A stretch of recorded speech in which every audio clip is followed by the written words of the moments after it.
Hey guys, welcome to Wrestling Days and welcome to Wrestling Days Live. We are live for one of the most historic events in the history of WWE. This very much is something that people look back on, still talk about. When the network, the WWE Network, first began, one of these matches, the Undertaker-Mankind match, was the most watched match out of everything that was on the network.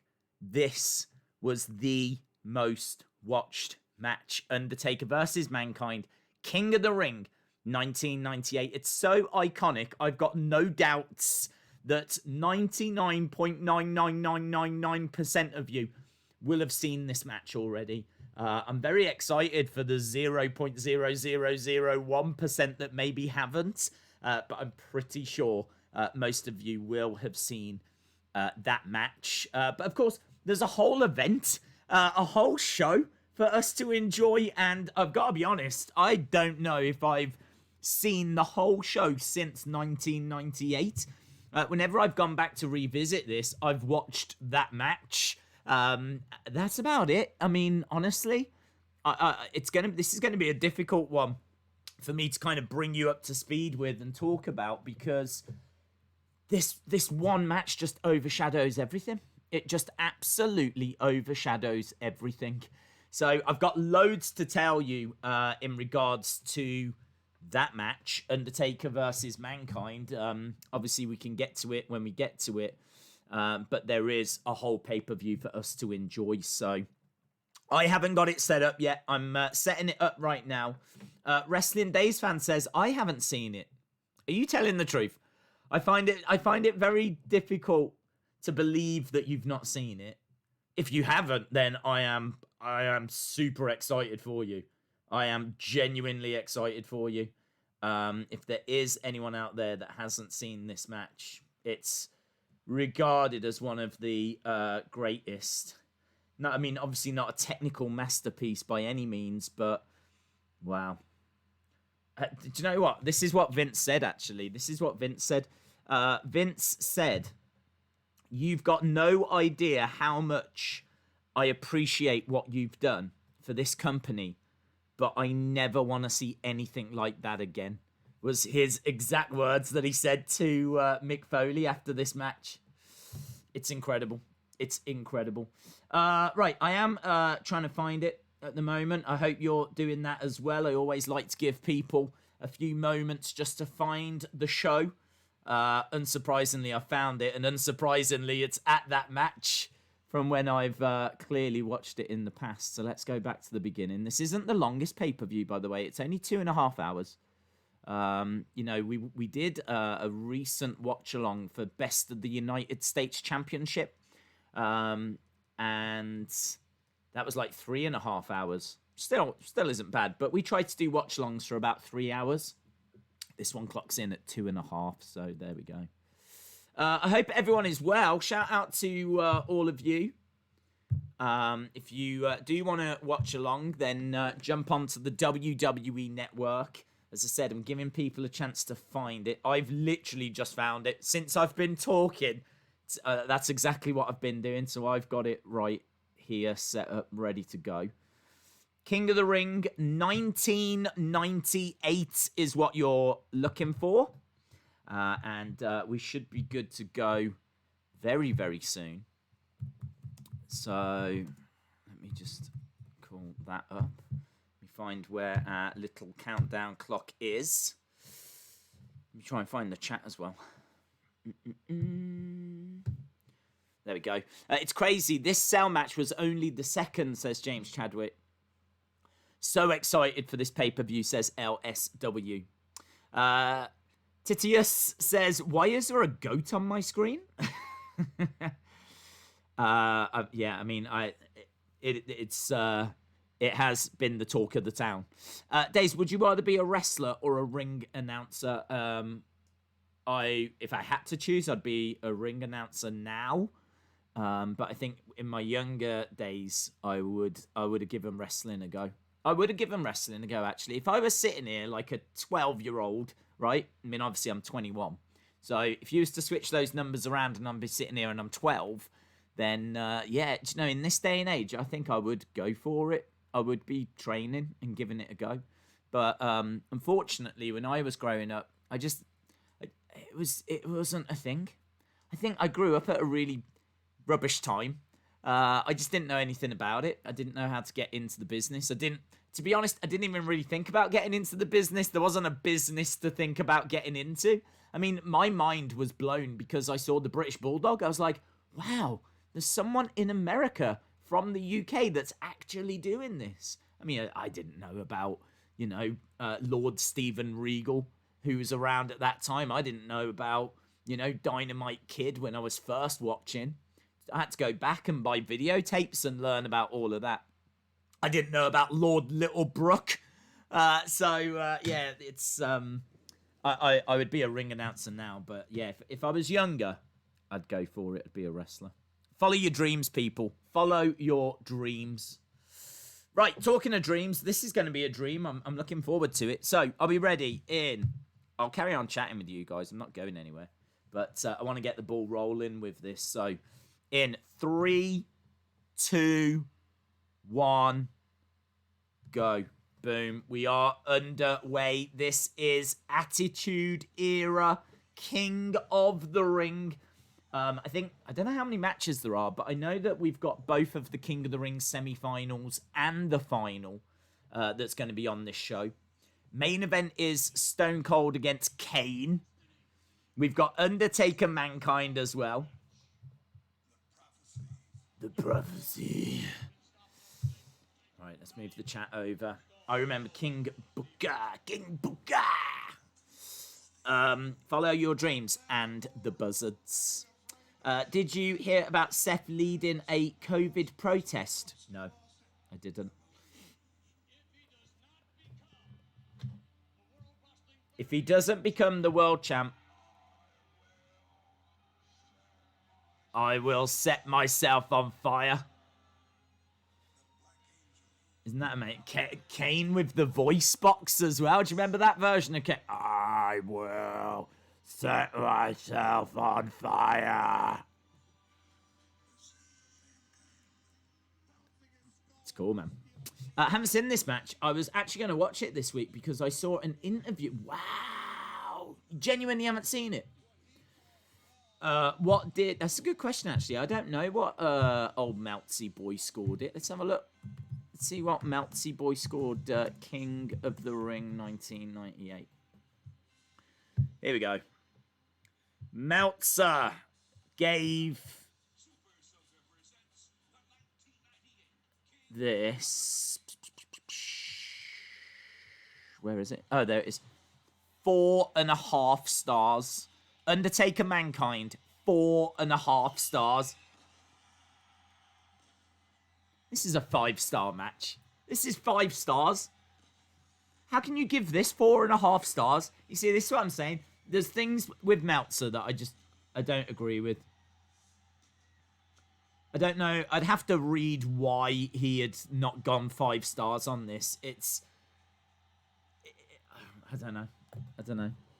We're in Pittsburgh, Pennsylvania. It's June 28th, 1998. There's just over 17,000 people in attendance. And as we said, there's plenty to talk about when we get to that match. So 4.5 stars by Meltzer, apparently, for that match. There's the cell. Colin, shout out to you, my friend. Keep an eye on messages. Facts are coming in. Days AEW or WWE? I think they both have good shows. Some weeks NXT is better. Some weeks it's AEW. Look at this. They don't know what's going to happen. They don't know how historic tonight's show is going to be. We've got Jerry Lawler and JR on commentary. And obviously we've got a little way to go until we get to that. No Titantron or anything like that. We've got Headbangers making their way down with... is that Taka Michinoku?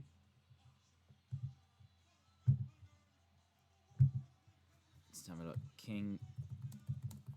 Yes, it is Taka Michinoku.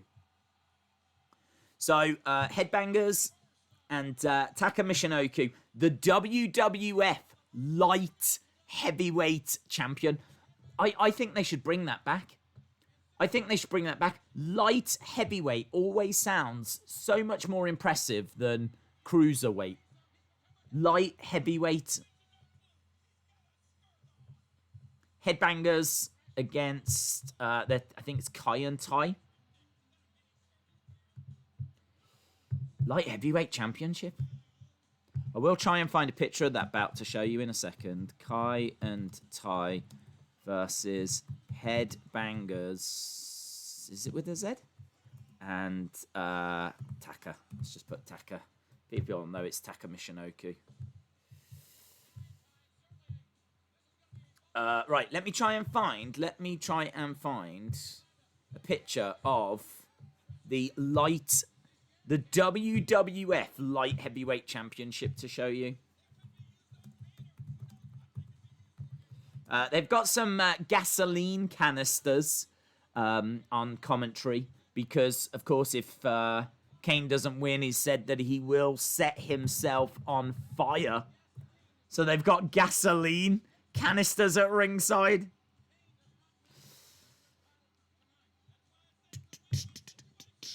Right. Light heavyweight championship. I gotta tell you, I'm not a fan of this title design, if I'm being honest. It is not my favorite. It looks quite cheap. It kind of, do you know what? Looking at it, it reminds me a little bit of the TNT championship. When you see it, you probably won't agree, but I will explain why in a second. But it does remind me of the AEW TNT championship. Right, we're about to start with that first match. Here's the title. That is the WWF Light Heavyweight Championship. Taka Michinoku has just come down wearing that championship. And the reason why I say it reminds me of the TNT title is because you can see that on the background of the plate, I know it's a different shape, but the background of the plate, there is no detail in there at all. It's just a very smooth faceplate. And there's no real like detailing on there. You got maybe a couple of bits at the top, maybe a couple of bits at the bottom. But by and large, right by that globe, right next to the letters, there's no detailing on that plate. And it doesn't feel finished. That light heavyweight championship, you look at it, if someone came out and went, no, we're not done with this yet. This is still, we've still got to put some detailing on or something, you know? You'd be like, yeah, I can see that. It doesn't feel finished. That very much feels like we're just testing out the shape. Is the shape quite right? Do you like these bits? And then we're going to add the detail very soon.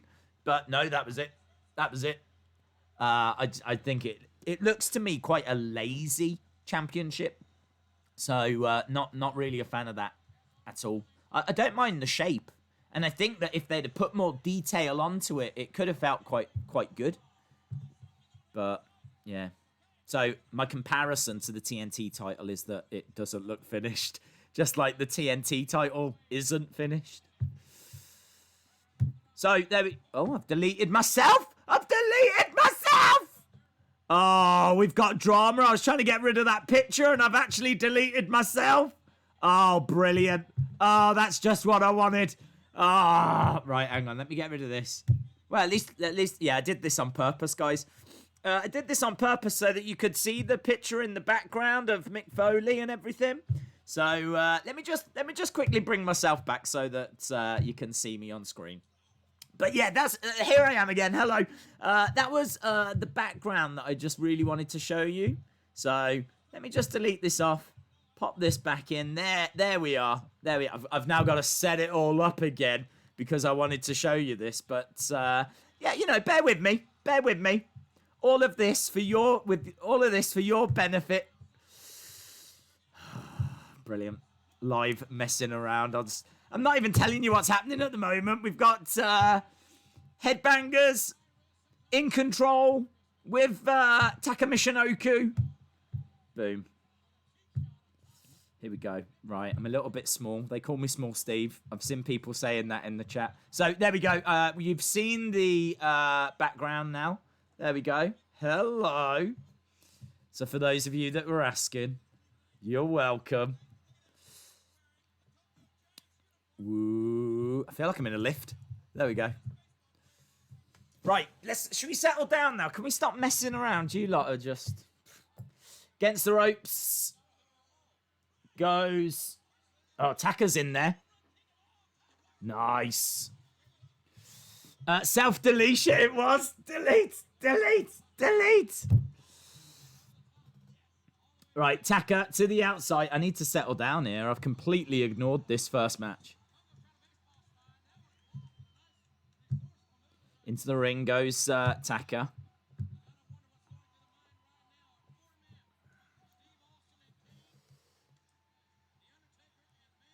Yeah, so matches on this. Let me just tell you about the semi-finals we've got. We've got Ken Shamrock against Jeff Jarrett. That's one of the semi-finals. The Rock against Dan Severn. Absolute legend, Dan Severn.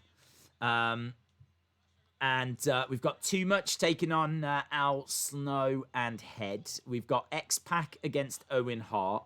We've got the new Midnight Express taking on the New Age Outlaws. So some really, really good stuff coming up on this show. Everyone in the ring on this first match. And, of course, it's dominated. It's absolutely dominated by Foley and Undertaker, or Mankind Undertaker, I should say. And Mankind actually said he was worried about this because he'd seen the first Hell in a Cell and he didn't know how they were going to better it. That was genuinely his concern. He was like, I don't know how we're going to beat Undertaker Shawn from 97. So, and he definitely found a way. He definitely found a way. Taka doing a lot of the work here. I haven't seen, like, the headbangers in this match at all. Daze, do you think Headbangers was an underrated team? They were all right. I mean, I liked their gimmick and I liked their look, but as wrestlers, they didn't set the world on fire. Nice spinning heel kick by Taka, trying to get over, trying to get one of the Headbangers in. Do you remember the Headbangers came back for a short time a few years ago? They came back. They had a match on SmackDown Live, I think it was. It wasn't when SmackDown was on Fox. But they did come back. I want to say like 2018, maybe. Strike to midsection.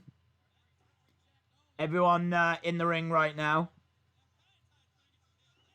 Kai and Tai. Funaki's going up.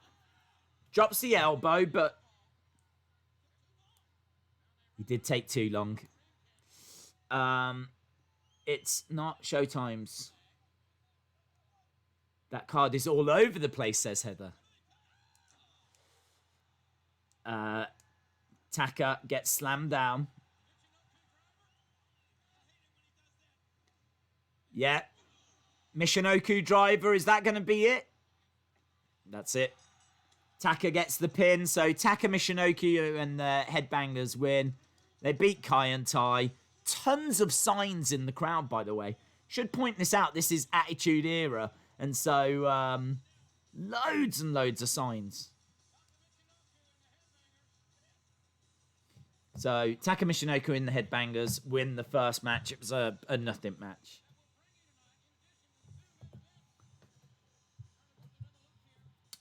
It was 2018 when they came back, says Malik. Thank you.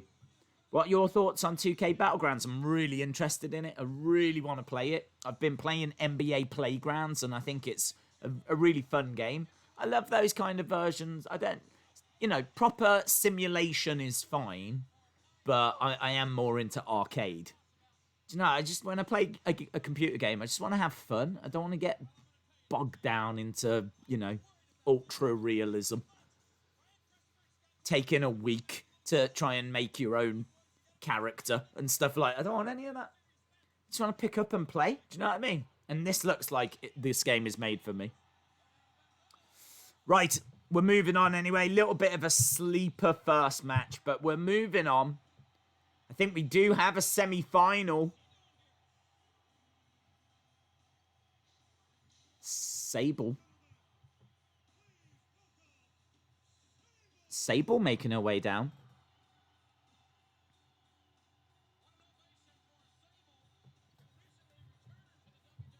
Great ovation for Sable.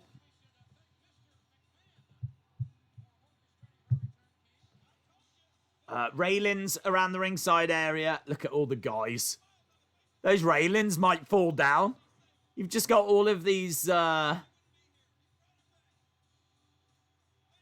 teens and guys in their 20s, just like me. Just dribbling. As Sable makes her way into the ring.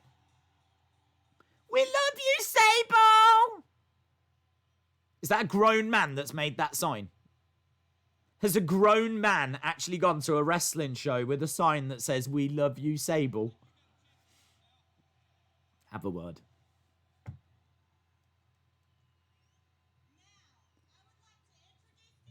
Okay. So, Sable introducing Vince. Vince coming down.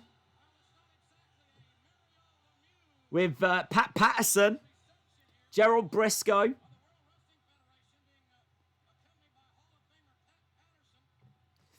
So, I don't know what this is leading to. J14, shout out to you. Faz Coaster saying the wife of the Ultimate Farmer, yes. Mrs. Lesnar. Actually, there might be people that don't know that Sable and Lesnar are married and living the farm life. When did they get married, actually? Let's have a look. I don't know the history of that relationship. They got married in 2006. So she was married to Mark Mero in between 94 and 2004. And then she left Mark Mero and got with Brock Lesnar. And she's been married to Brock Lesnar for 14 years. So there we go. That is Mrs. Lesnar in the ring.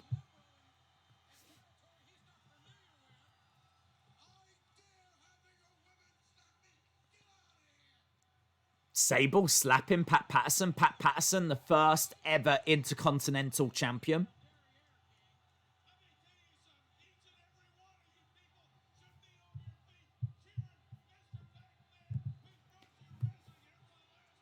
Briscoe saying, all of you should be on your feet cheering for Mr. McMahon, who's been bringing you wrestling for years.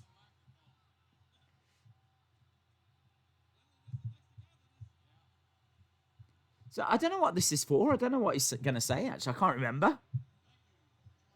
Briscoe checking on Pat Patterson. He's really bothered by that slap.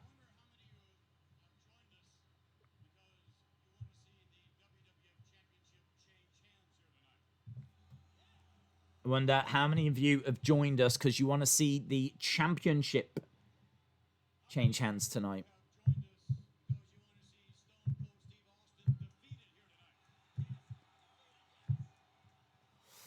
Brock Lesnar loves... I'd never say that to his face. Yeah, wise not to. Shout out, Elaine. Sable and Lesnar have been married that long. Yeah, I was surprised.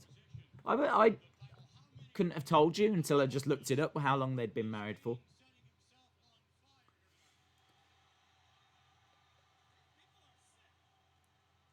Vince says, how many of you have come to see Austin lose? How many of you have come here to see Kane set himself on fire?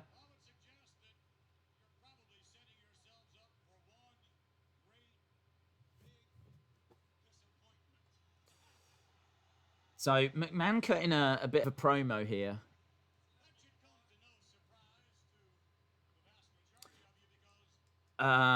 No, David Paul haven't spoke about Gallows and Anderson rumours. Haven't I heard they're going to Impact or something? I think they're going to Impact, and that means they can work with New Japan as well.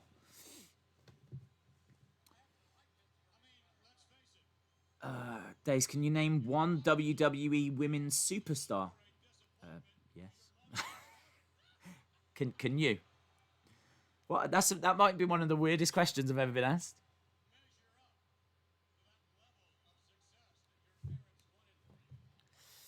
That's cruel.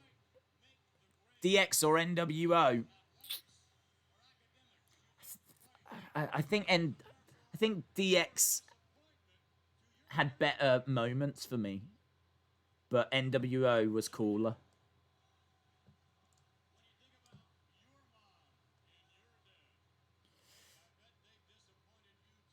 So this is 98. This is June of 98. This is what, about 7 months, 8 months after the Montreal screw job?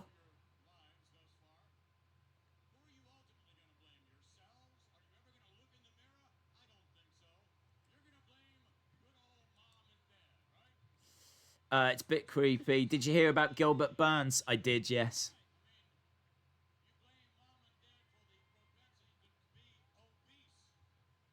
I'm not feeling this. Vince is trying to heal it up with this crowd, saying that you're all just blaming mom and dad for being obese, and it's kind of like pretty bland heel promo 101.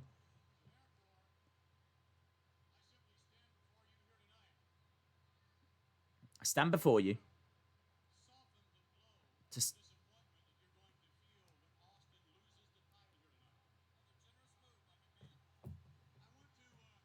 Austin's going to lose the title tonight, he says.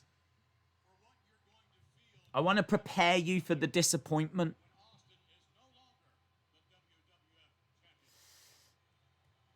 Harvey, yeah, feel free, yeah. Shout out to Tony, WWE. There's a burn, baby, burn sign. So, isn't it funny how this show is remembered for Undertaker versus Mankind? But a lot of the talk and this promo is all about the main event, the actual main event, which is Stone Cold versus Kane. And if Kane loses tonight, he will set himself on fire. And the signs in the crowd saying, burn, baby, burn.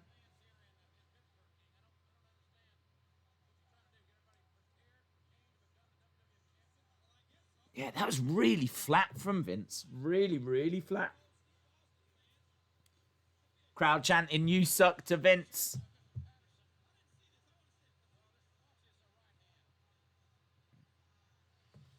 Oh, Pat touching Sable on the derriere. That's why she slapped him. Tell you what, he'd have bigger problems if he tried that these days, wouldn't he? He'd have bigger he'd be in Suplex City. Fun fact, Mick Foley was meant to face Stone Cold at this event. He was, yes. One of the things that Foley said, I did watch a video where they were talking about this match. It got recommended on a stream the other day. So whoever mentioned that, shout out to them. Yeah, Foley was saying he was a bit worried because this feud was done. Undertaker Mankind had kind of run its course, and he kind of felt like, do we need to go back to it now? Right, we've got Double J. Here we go. Look, we've got the fireworks going off, the Double J's.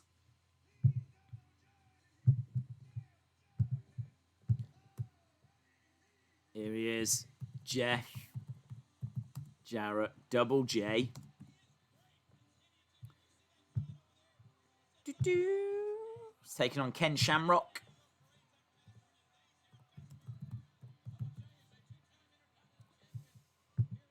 Have you heard WWE buying a different wrestling company? Yeah, they're only a small independent. They haven't been going very long. Kind of part expected them to do it at some point.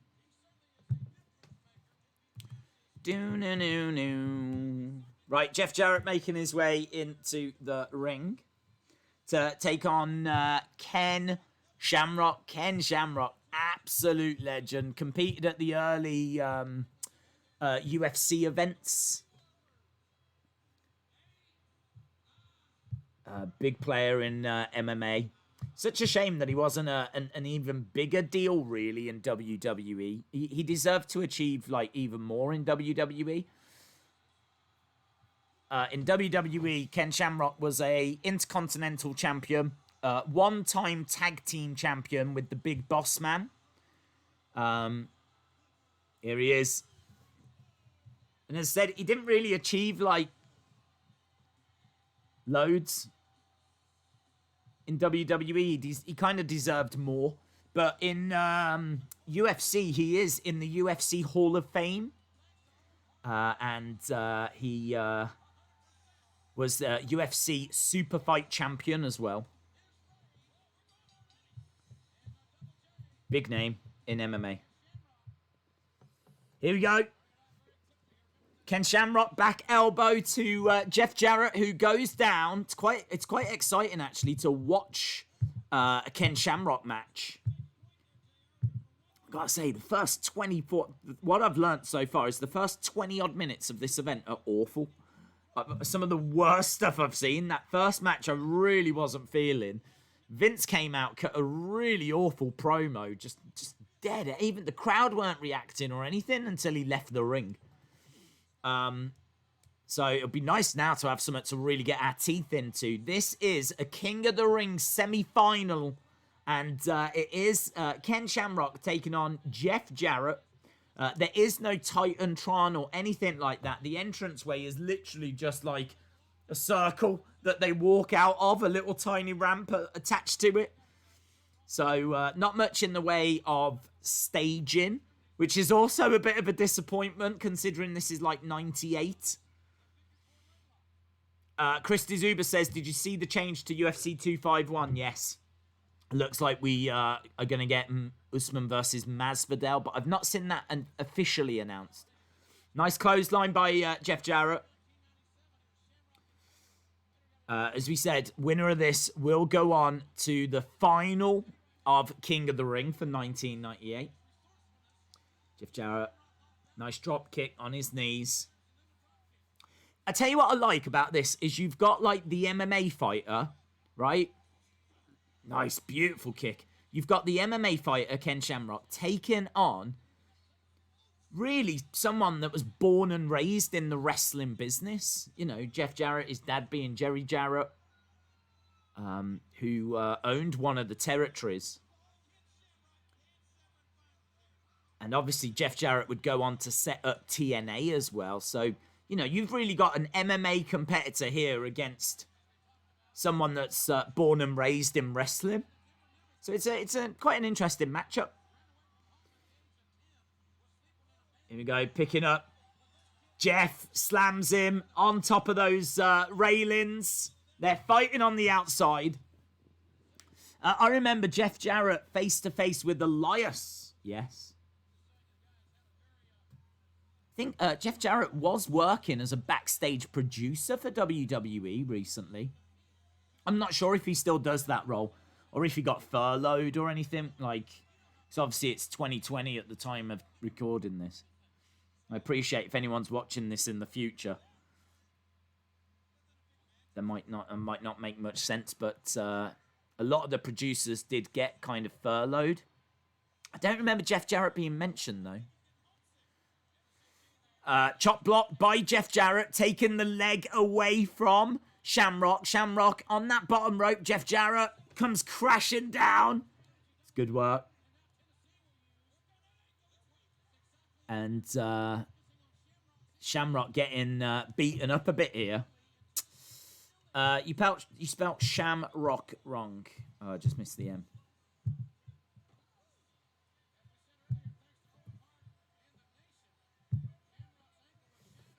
So, apparently in the build-up to this, the Nation had done some damage to Shamrock's ankle. And so, of course, that's exactly what Jeff Jarrett is going after and targeting.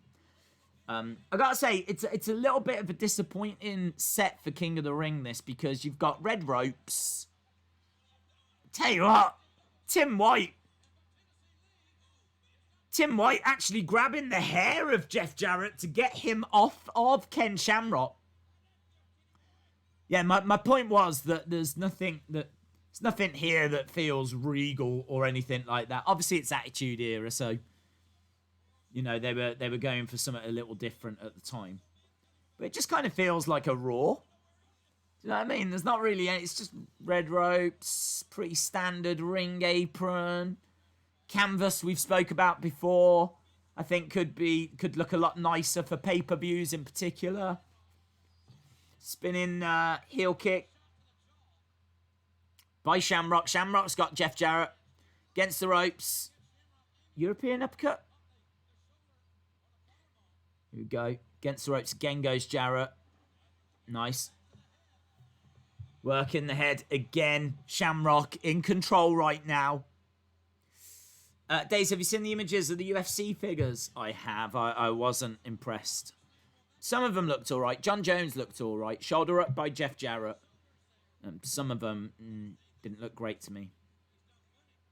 Tim White was Andre's best friend. Yeah, you're right, David. P85 used to drive him around, didn't he?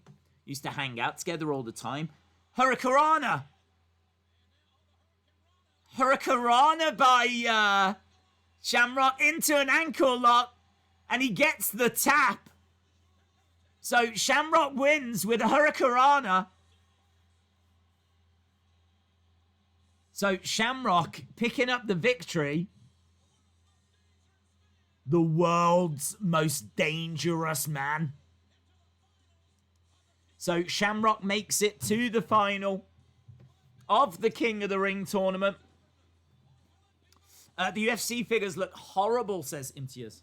Gil says, I saw an old video where they were calling the Big Show Paul White. Here's Michael Cole.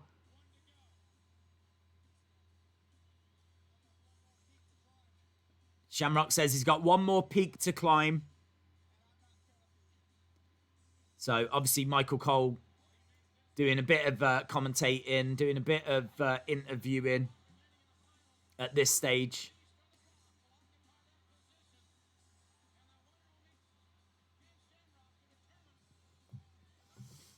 TNA Hall of Fame Abyss works backstage. We're just seeing Pittsburgh. It's nothing happening. King of the Ring sold out. Look at that giant Undertaker. I don't remember that. Oh, it's a shame they didn't show us that for longer. Outside of the venue is a giant Undertaker statue. I'm guessing it was like an inflatable, but it was huge. Wow. That was really cool. Talking of cool, here comes The Rock.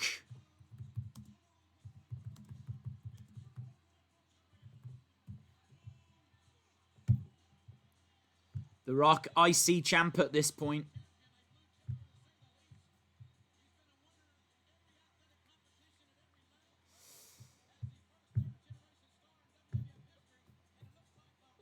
Ken Shamrock versus Ronda Rousey. So the refs are saying to the rest of the nation that they need to go. Mark Henry's being told to leave.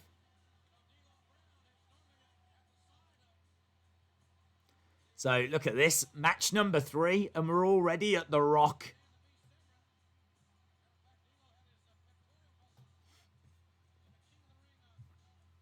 Rocky sucks, says Robert Hall 85.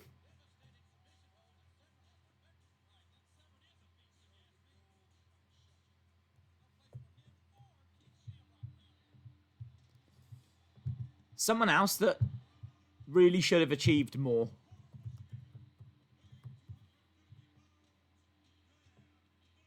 Jason Peace is a legend. They donated £10 via Super Chat. Shout out please my friend, sorry I didn't watch L was all day at Blackpool Pleasure Beach and I was so tired and I love the channel, keep the streak going. Shout out to you, Jason. Jason, no worries dude, I hope you had fun in Blackpool. Thank you very much for the support, my friend. Thank you for joining us. Dan the Beast Severn, he I mean just having a look at his Wikipedia, because he has done so much that it's hard to kind of talk about everything that he's achieved. Because, I mean, what hasn't he achieved?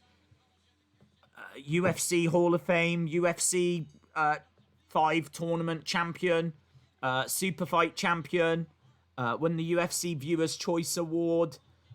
He's got a 5th degree black belt in judo, 2nd degree black belt in jiu-jitsu. He's got an amateur wrestling background. He was was he in the 84 Olympics? I think he competed in a few Olympics. But he's former NWA champion. He's in the NWA Hall of Fame.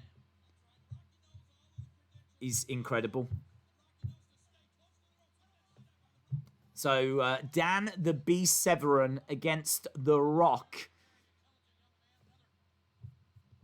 I mean, you can clearly see that Dan the Beast dyes his hair. I mean, that's a fact. We can all see that.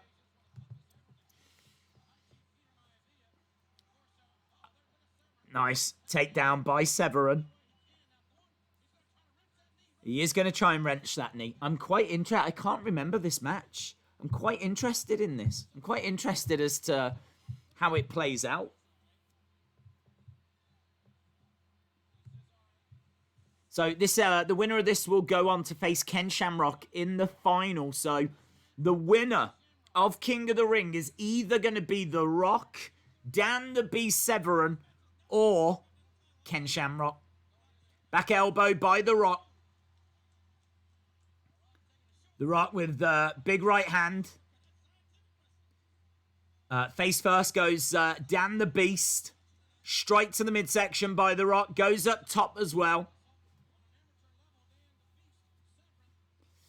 Shout out to Ben. And he's hurling Dan into the other corner. The Rock charging over. Dan moves out the way. Nice takedown.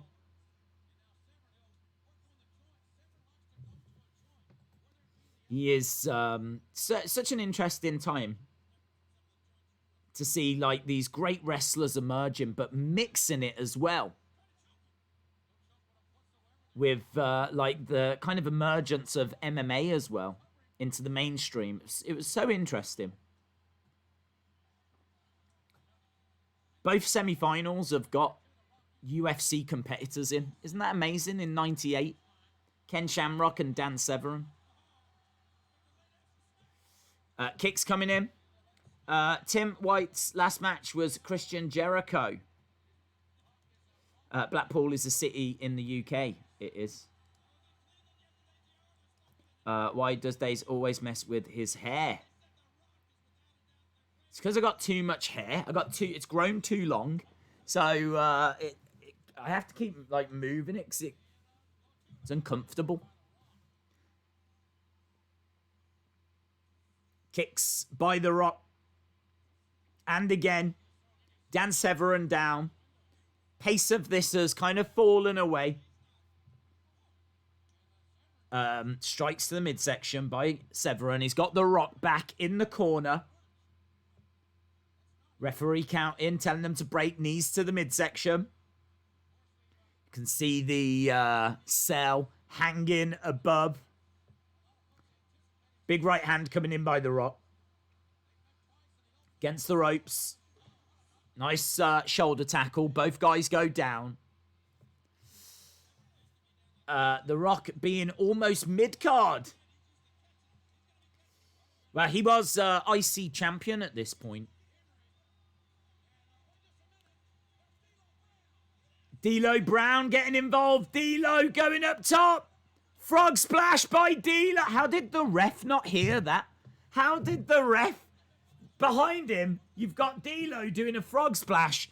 So big of an impact, the ring shakes. How did the ref not go, what was that? The Rock gets the win. So The Rock wins thanks to outside interference. Classic pro wrestling.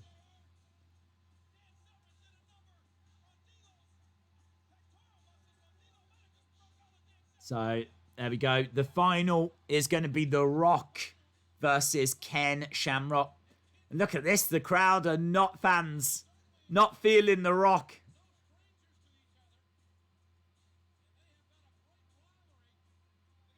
Old school IC title bout, the Oval Championship.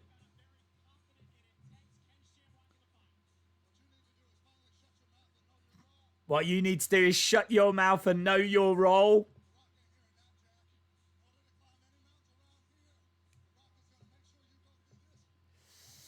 Days, we haven't seen your hair since lockdown began. How did the ref not hear it, says J14. I agree. Both guys down in the ring. There was D'Lo with his chest protector. I mean, like, you can see the ring bounce. It makes no sense.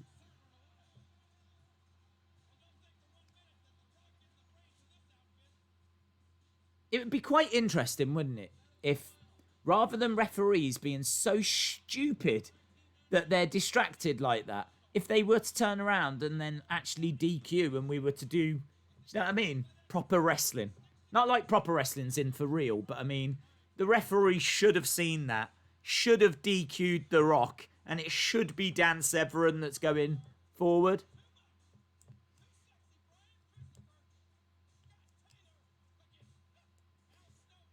Okay, so we've got Too Much versus Al Snow and Head. I think that sums up this this show, you know, so far.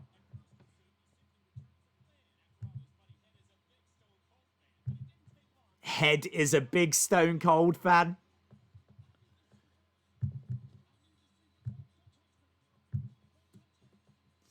So we're just seeing how we got to this.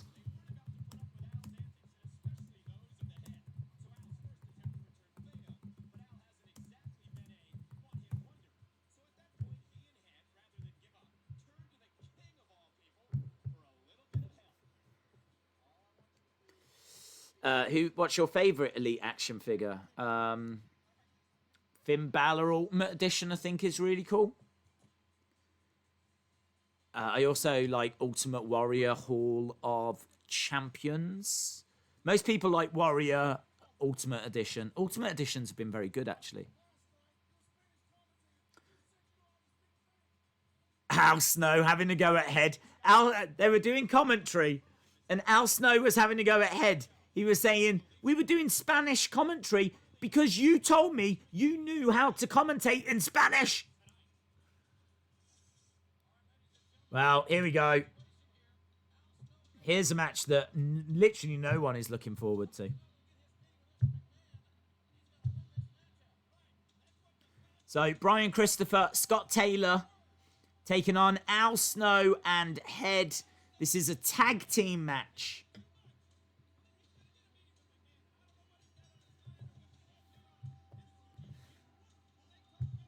But obviously, it's more like a handicap. Dave's random question. What return did you pop most for in wrestling? I don't know. What return? I don't know. That's a good question. What return did you pop most for in wrestling?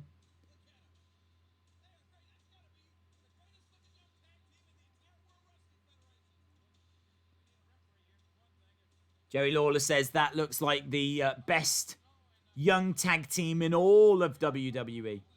There's Al Snow talking to Head backstage.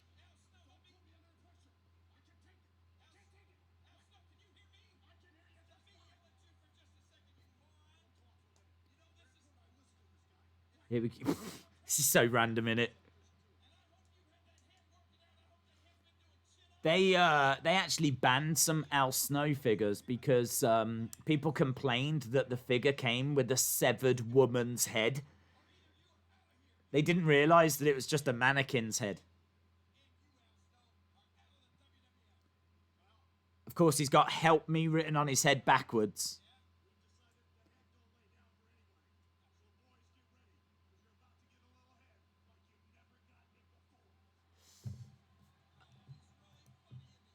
when Bret Hart came back to WWE. Right, Al Snow and Head being introduced. I've got to tell you, people look back fondly at the Attitude Era. Talk about how great it was. It's one of the worst shows we've watched, honestly. This is not a good show so far. That Dan Severn match against The Rock was okay, but there wasn't really anything to it. Jeff Jarrett, Ken Shamrock, I think is the best thing we've seen. First match I didn't think was great. Vince with his promo was pretty awful. This I've got no interest in whatsoever. Like, man, no wonder people don't talk about the rest of this card. They only ever talk about Undertaker Mankind.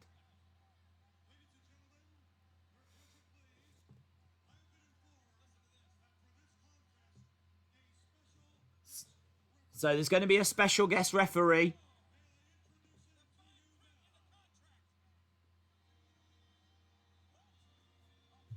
Jerry the King Lawler. Who's that guy behind Jerry? Look at the size of him. There's a guy in the front row. He looks absolutely huge. He looks like he could be a wrestler.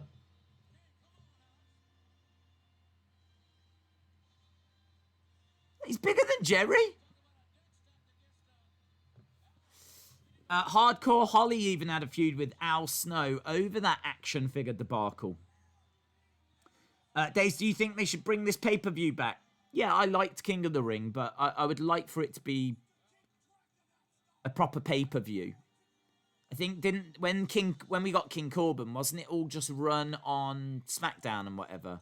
I'd much rather they bring it back as a pay-per-view where we get the semi-finals and the final. You can do some other matches as well. But I like King of the Ring. But I do think that the winner should earn a title opportunity or should get something. I understand you can go around calling yourself king, which is fine, but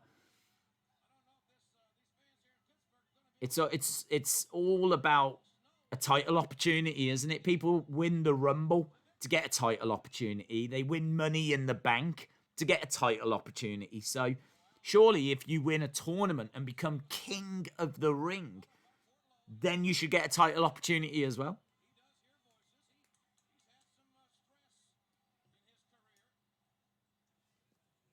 I kind of feel like Elimination Chamber shouldn't really result in a title. I don't understand. How do you win? Like, you could have a massive tournament. Imagine if they did start it, like, on SmackDown and Raw and include pretty much everyone. Include everyone.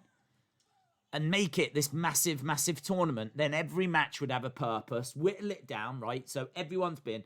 And if you win that tournament, of course you should get a title, let alone a title opportunity. But, yeah, you need to get more than just being calling yourself king. Inverted atomic drop, clothesline. King of the Ring 97 had a better card. What shop sells the best figures? I don't know what you mean.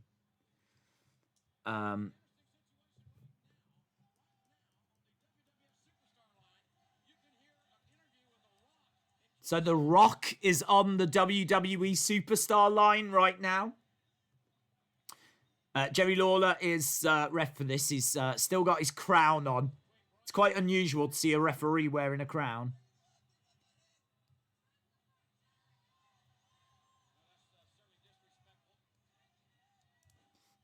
It's so unfair. Brian Christopher got his dad to be the ref.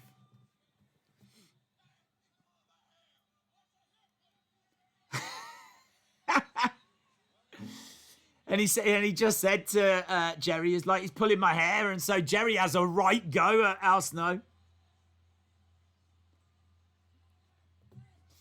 It was stupid to have Al Snow previously in WWE as Leif Cassidy and teaming with Marty Jannetty as the New Rockers. I don't know. Was that stupid? I suppose anything like new doesn't work, does it? Because it's always going to be compared to the previous incarnation. So I didn't mind Leaf Cassidy and Marty being a team, but they were never going to work being called the New Rockers. Slam by Al Snow. This match is as bad as we thought. Corbin needs to drop the King gimmick as soon as possible. Al Snow. Nice powerbomb. Going for the cover, but Jerry very slow. He's checking. Both shoulders are down. 1, 2. Checking again. Kick out. 2. It's a 2. It's a 2. It's a 2, everyone.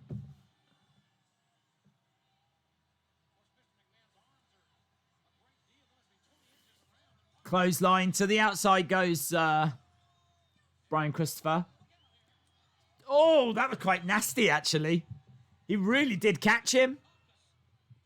He really did catch him there when he threw him over the top. Scott Taylor thrown over the top by Al Snow. He lands onto Brian Christopher. Al Snow going up the entranceway. Is he going to turn and charge? Where's he going? Yeah. Turns around. Here we go. Runs. Looking for a big clothesline. Why didn't he just move? I don't understand. He stood there whilst he was like running at him. Ah! That didn't make any sense whatsoever. Why didn't he just move? Why didn't he just step to the side? I don't understand what I just saw.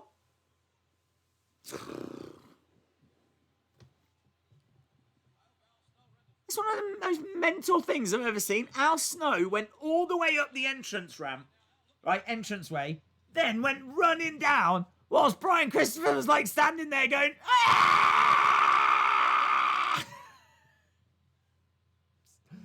Just step to the side. This is, I mean, look, the only thing I can say is after this, we've got X-Pac against Owen Hart. That should be awesome. New Midnight Express, after what we've just been saying about new, things being new.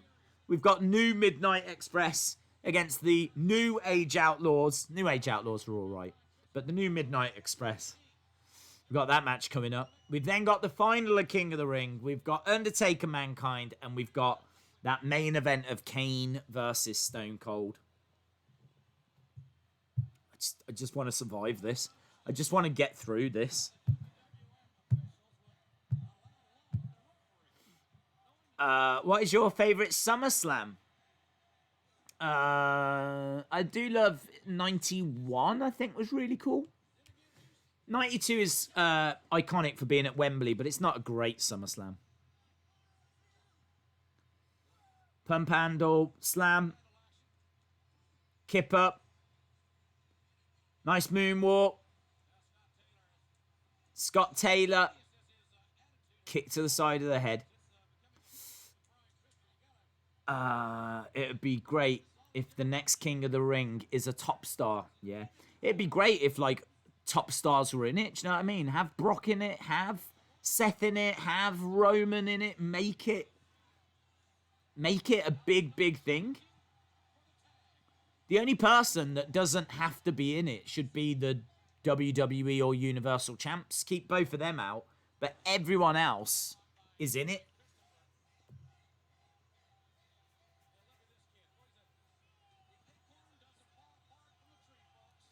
Right, Brian Christopher grabbing Al Snow. Scott Taylor coming in.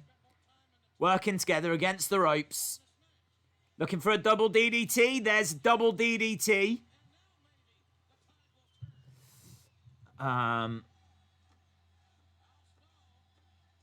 Corbin was better as the lone wolf, says Sean Rossett. Think of the matches Owen could have had with the likes of Jericho and Eddie Guerrero. What are you saying? Al Snow using the head. I don't know, why did Jerry allow that? Why did Jerry allow him to use the head? Why didn't he just DQ him?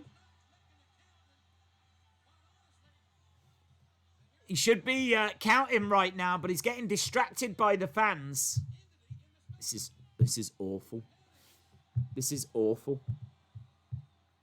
Krista Zuba, shout out to you.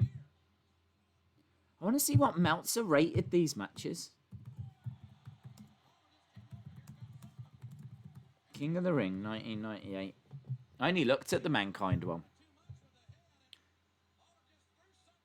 Lawler did just throw something. Look, Lawler now is just not even counting. 1, 2, 3. That is one of the worst things. It's one of the worst. Do you know what? Do you know, how about this? This is going to blow your mind. This is going to blow your mind. Do you know what that match just got that we just sat through? That match just got -2 stars. That just got... Dave Meltzer gave that match -2 stars. That might be... I didn't know that. I did not know that. And I didn't even need to look at that to know that that was awful. It was awful. It's one... That might be one of the worst matches I've ever seen.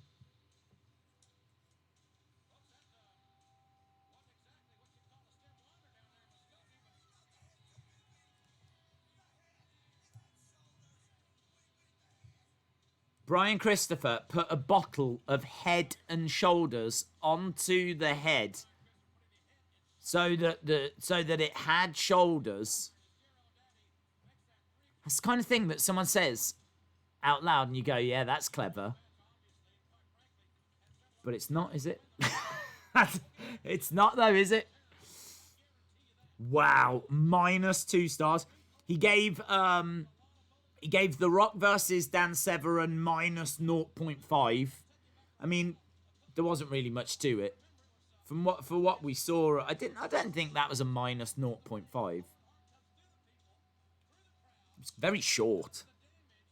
Ken Shamrock, Jeff Jarrett got 1 star. He did give the first match 2.25, so it was a little bit higher on that. But we've just seen a minus. I wonder what's the lowest rating he's ever given Summit. Lowest Dave Meltzer rating. Here's X-Pac making his way down. He's given some matches -5. He's given some matches -5. That's his lowest ratings. -5s. He gave, wow, you know the boxing, Roddy Piper, Mr. T at WrestleMania 2. He gave that -5. We have watched it. No, Roddy Piper, Mr. T at WrestleMania 2 was not worse than what I've just seen. No way. No way. I mean, it wasn't great, but it wasn't worse than what I've just seen. No freaking way. Hollywood Hogan versus The Warrior. Halloween Havoc 98. He gave that -5. The Wrestling Classic Junkyard Dog against Moondog Spot. That got -5.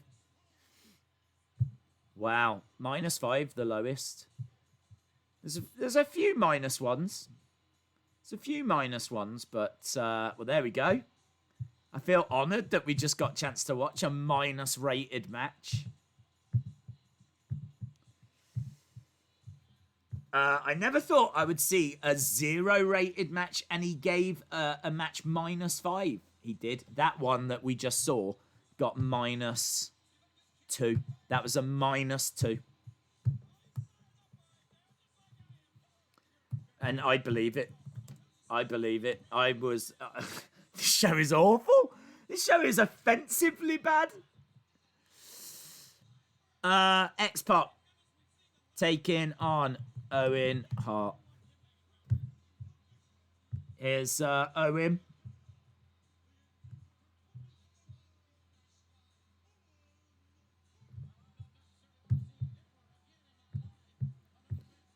China is out. China's out there. King Corbin, the horrible, just the mention of his Royal Rumble. Oh, hello, X-Pac. Straight out. This should save us. This should save us. X-Pac getting Owen Hart into the ring. So X-Pac against Owen Hart should be great.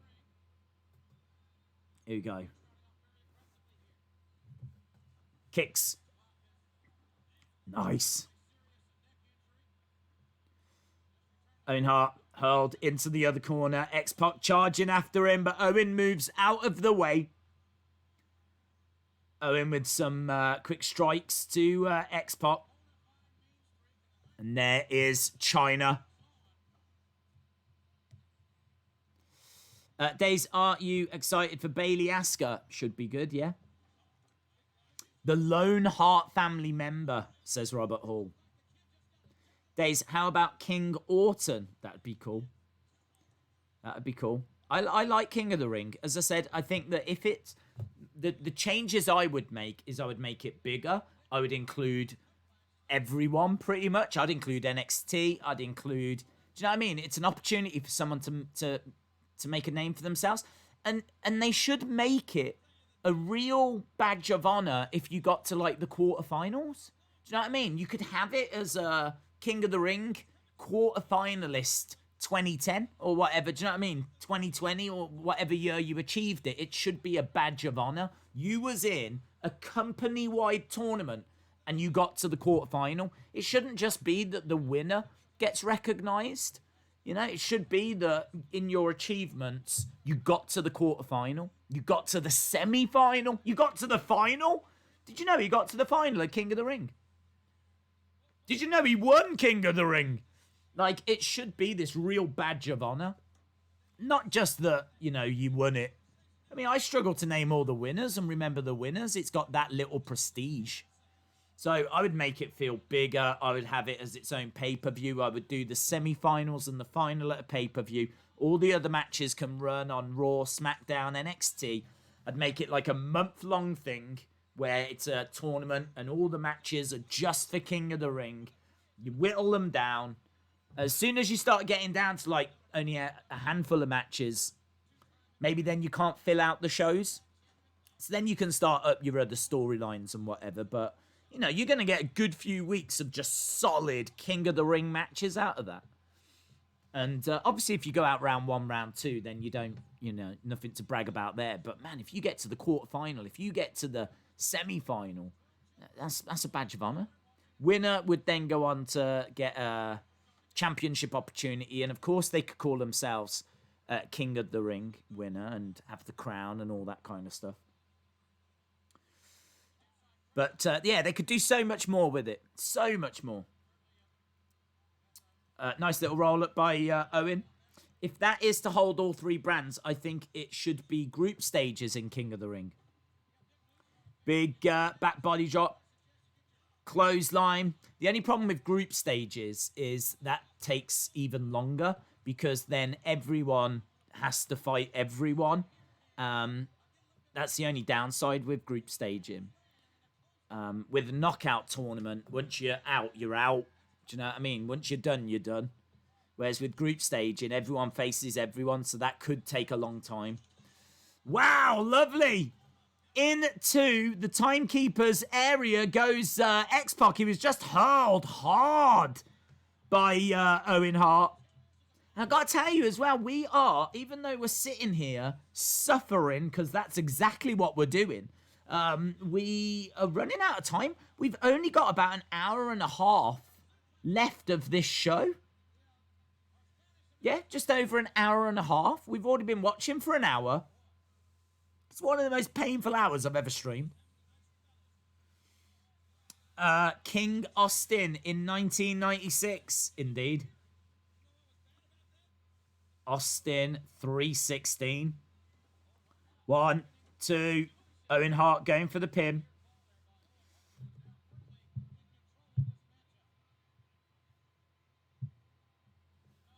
Against the ropes goes X-Pac. Owen Hart with a sleeper hold. It's worth saying as well, Owen Hart's ring attire here is the black singlet with like the yellow hazard kind of look on it. He looks like he could be in Heavy Machinery. He could be an honorary member of Heavy Machinery, Owen Hart. They would definitely give it to Charlotte. I think they should give it to Charlotte. Charlotte should win in Queen of the Ring. That way, you know, she can say, I told you I was queen, and this proves it.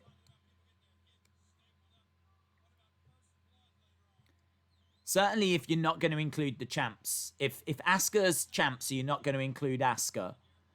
And maybe you don't include the Raw Women's Champ and the SmackDown Women. So maybe Bayley and Asuka are both out. So maybe your final would be Sasha, Charlotte, or maybe your final would be Io, Charlotte again, or something. You know, that'd be fascinating. Honestly, it'd be fascinating. Apparently they were gonna do Queen of the Ring this year. It was a plan. They were gonna do it. Should be a full Nelson. Charlotte or Shayna. I just don't know what's happening with Shayna. The rumors are that Vince is just not interested. Big right hands coming in by X-Pac. Owen goes against the rope. X-Pac trying with that spinning heel kick, but couldn't quite land it. Got caught, but manages to kick him anyway using his other foot. He was always good with his kicks. X-Pac, that's always been his strength.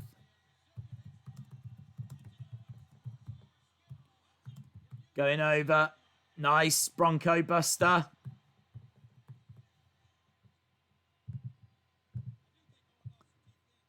Lands onto Owen.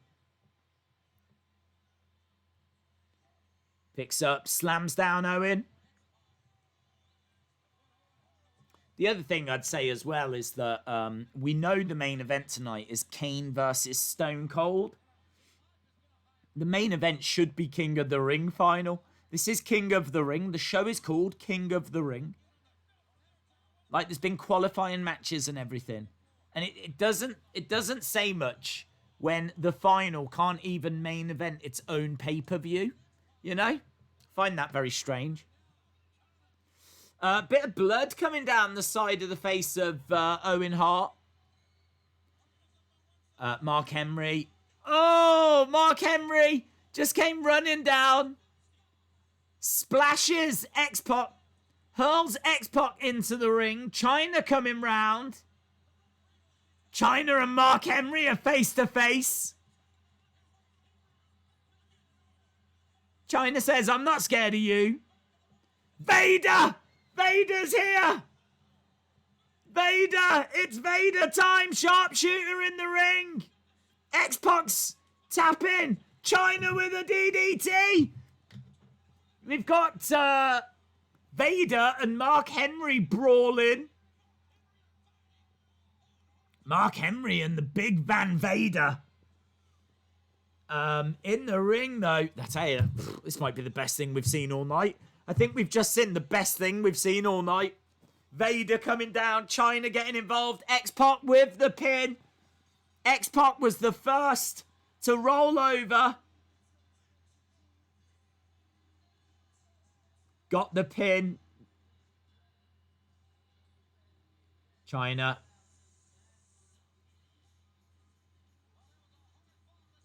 Checking on X-Pac. Vader, it's Vader time. Austin says, I love Chyna. That got my attention, says J14. Yes! Easily the best thing that's happened on the show so far. Easily. Seeing Vader come down was awesome.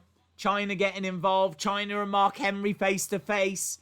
I got to tell you, Meltzer gave that last match 2.25 stars. High hopes for X-Pac against Owen Hart, and it didn't quite deliver, to be honest. It didn't quite deliver.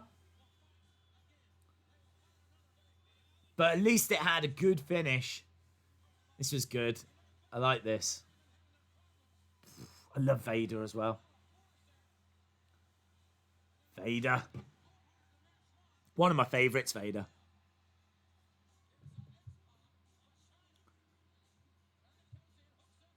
Then there's better camera angle here of the DDT that China delivers to Owen. Paul Bearer.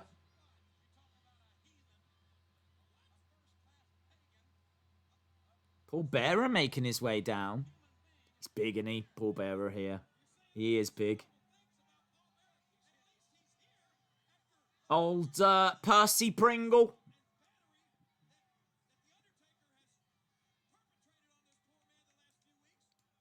Paul Bearer making his way down to the ring. Such a massive part of Undertaker's career, Paul Bearer. Obviously.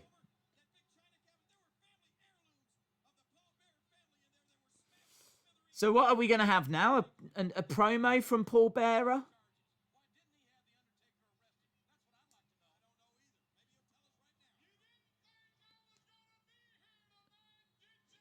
You didn't think I was going to be here tonight, did you?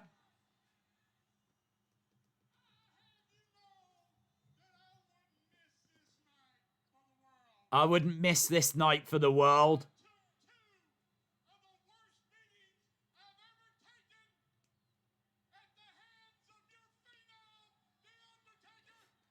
I took 2 of my worst ever beatings at the hands of your Undertaker.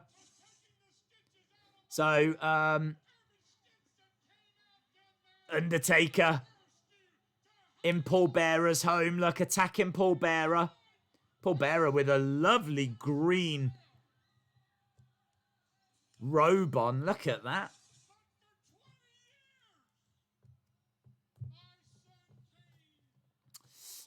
Bearer isn't blonde. He's a dirty blonde / redhead. Who is the best big man? Vader, Bossman, or Mark Henry?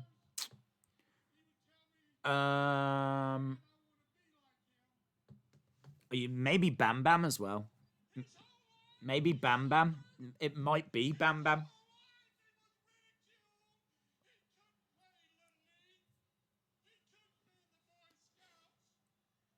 Could you imagine Kane in the Boy Scouts? That would be the best. The scars.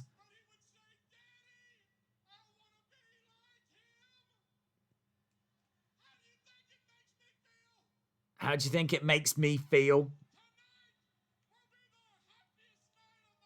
Tonight will be the happiest night of my life.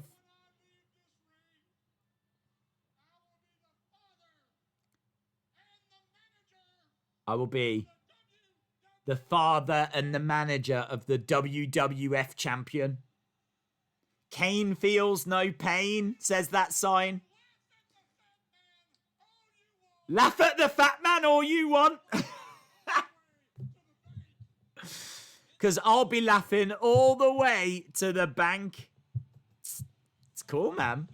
It's cool.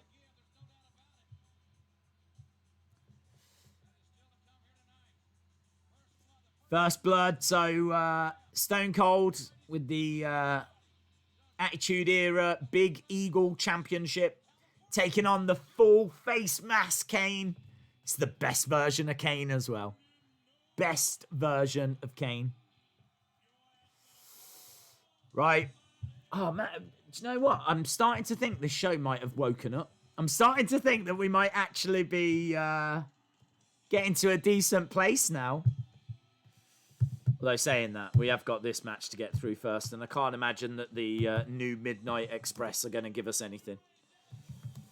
Here's China again, coming out with the New Age Outlaws, taking on the new Midnight Express.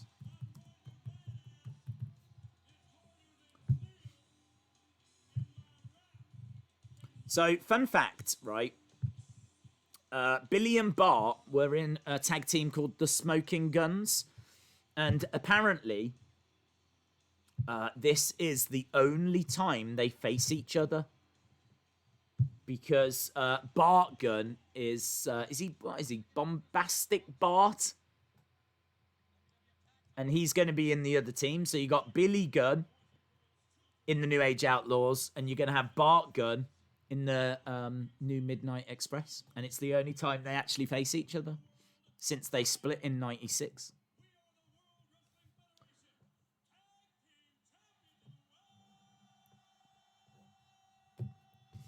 China, I love her so much, says Austin316.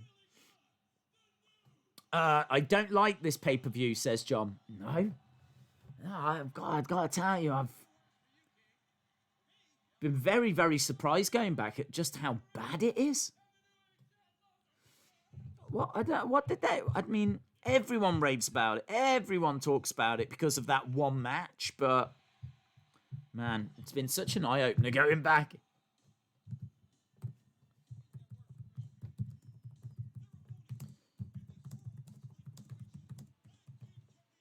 So here's Jim Cornette.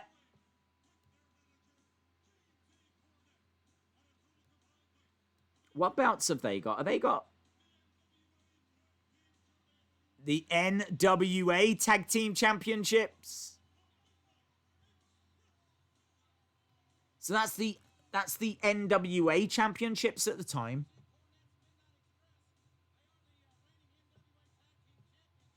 How cool is that?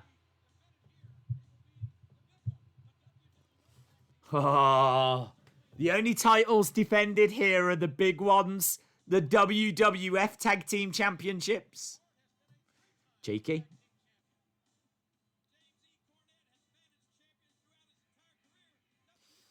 Right, Tag Team Championship. WWF Tag Team Championship on the line.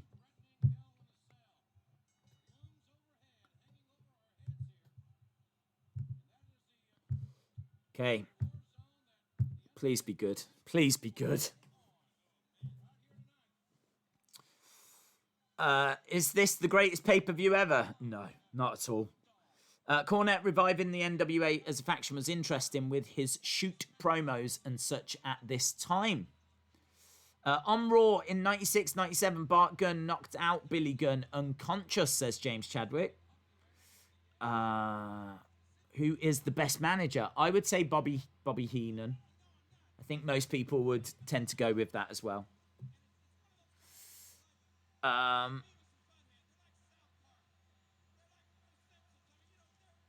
we go. Against the ropes. Shoulder charge. Down goes Road Dogg. Nice. Road Dogg goes down. Clothesline.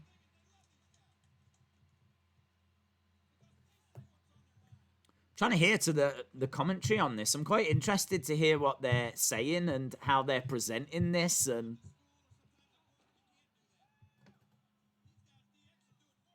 well, they're talking a lot about DX.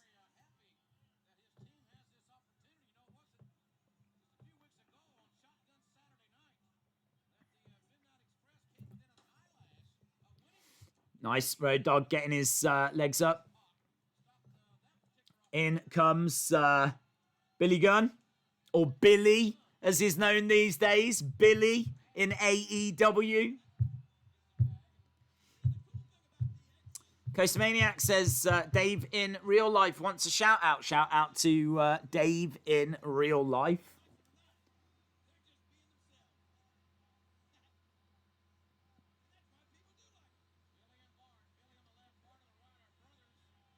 Billy and Bart, look, face to face, kick to the midsection. That was quite interesting, that little face to face, but the crowd didn't react to it at all. Some nice. Lands on his feet.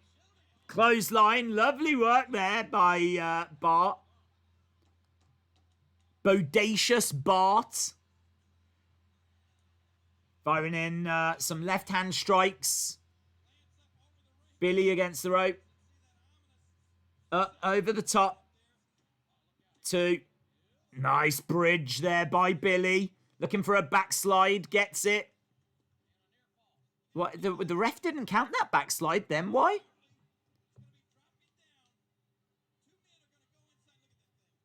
They're showing off the cell for the Undertaker Mankind match. That's all, literally all we're waiting for, is that match. I mean, the only positive is that we know that we've got just over an hour, about an hour and 10 minutes left. We've still got that match. We've still got the final. We've still got the championship match. So at least this match, I don't think it's going to take too long. Suck it, suck it, suck it. So Billy in control, grabbing the hair of Bart, tagging in Road Dogg. Bart going against the ropes. Nice takedown. Dropping the knee to the back of the head by Road Dogg. It's got to be Heenan. Then, in my opinion, Paul Bearer is second, says James Chadwick. Baby Bra says, Days, more evidence has come out about Matt Riddle, but it just proves that he cheated, but that it isn't a career ender.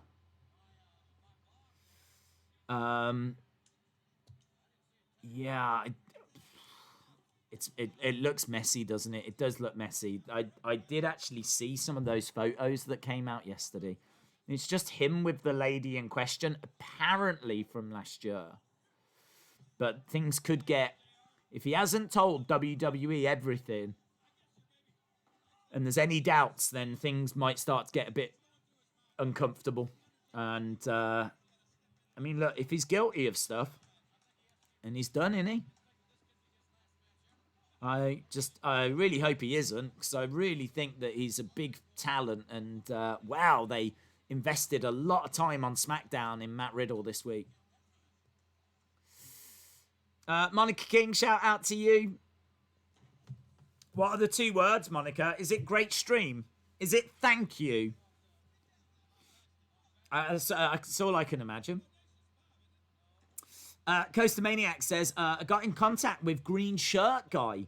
He sadly doesn't like doing interviews or podcasts, but he said maybe in the future it was still very cool to get a DM from him. That's a bit of a shame, but...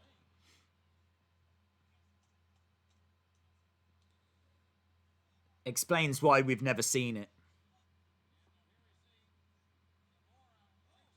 Slammed down. Here we go. Bombastic Bob with the pin. I mean, they've got me written on the back of their tights because obviously it's Midnight Express. But it does look a bit silly having the word me written on the back.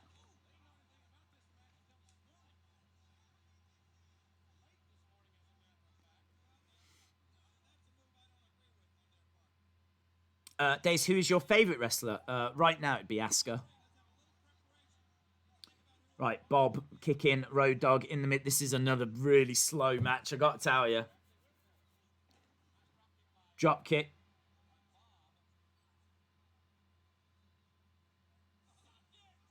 Suck it! He might get the Enzo Amore treatment if he doesn't man up and say what happened. 1, 2, kick out. Goes for a clothesline. Road Dogg ducks underneath. Gets caught by Bob.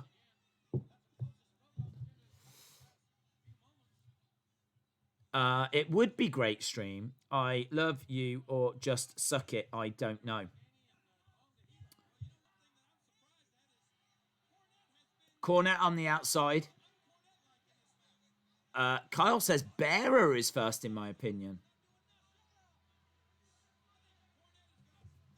Well, guys, all I can say is if you are still with us, shout out to you. If you've managed to get through this show, I think we all deserve a medal. They should give out I Survived King of the Ring 98 medals as real badges of honor. I mean, granted, it's worth it. Oh, it's definitely worth it. But could you imagine if this show didn't have Undertaker Mankind and it just take Undertaker Mankind out of this show? This show is horrific. It's really, really awful.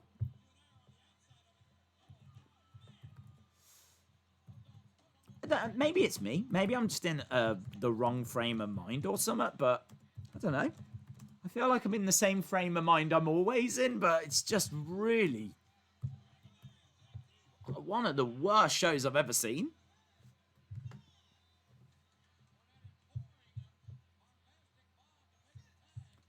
Cornette is pleading with Bombastic Bob to make the tag.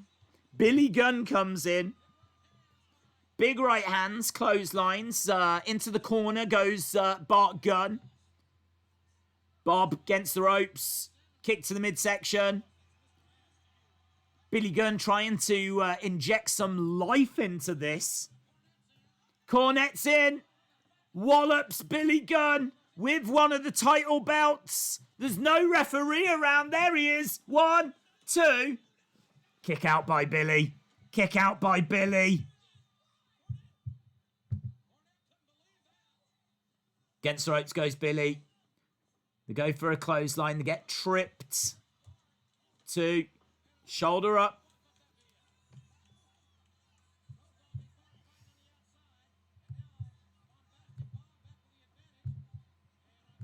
Little roll up again, but the referee not looking.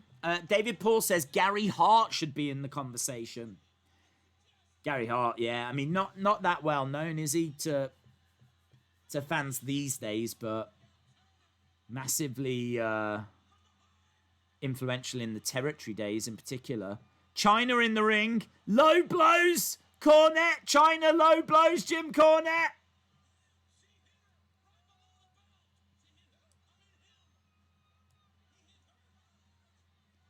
Here we go. Billy Gunn has got Bob going against the ropes. New Age Outlaws working together. Going for the pin. 1, 2, 3. It's over. All I can say is it's over. Days, have you seen the scaffold match? Yes. From Starcade 86. Days, after you did your 100th straight stream tomorrow, are you going to take the day off? No. So this is stream number 99. Tomorrow is going to be stream 100. So that'll be 100 days in a row we will have done streams. Tuesday, I need to figure out what we're going to watch. There is a space where we could watch something on Tuesday. I don't want to make it too long, so I've got to record Wrestling Escape Pod after. So I'm not after like an epic 5-hour summit, right? I'm after something relatively small. Wednesday, we've got NXT AEW, which is the second part of Fyter Fest and Great American Bash. And then Thursday, no stream. No stream Thursday because I am fully getting ready for UFC 251.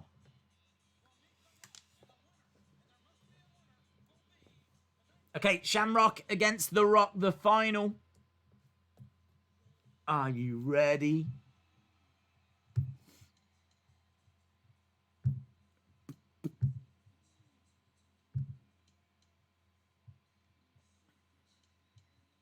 You think that you're better?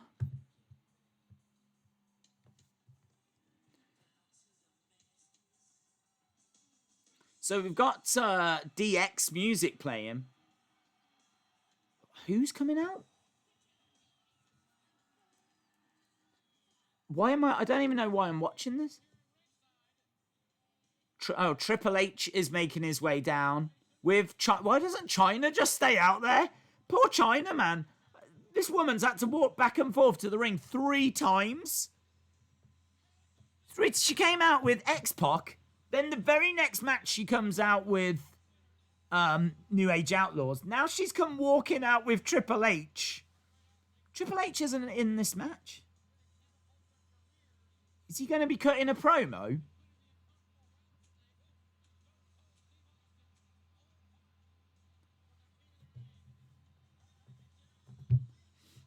It's very much, if he's going to do a promo, this will be like the 3rd promo we will have seen. We will have seen a Vince McMahon promo, Paul Bearer promo. Now we're getting a Triple H promo. But I was sitting here, I was like, why are they doing the DX music? Because Ken Shamrock's not in DX. The Rock's in the Nation.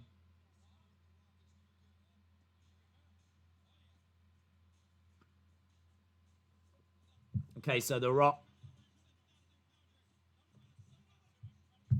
This is the final of King of the Ring.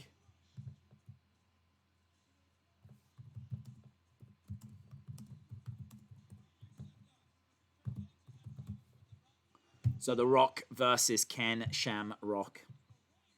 The Rock versus Shamrock.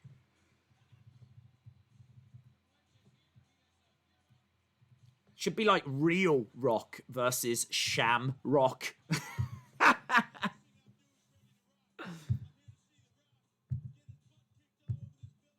Triple H says, I've come to commentary, sitting at ringside so that I can see The Rock get his butt kicked all over this building. I might start watching Impact after this pay-per-view is finished. Poor China is right. WWE did her dirty. He's going to be commentating. Yeah, he is. He's commentating without a shirt on, which is the best way to commentate.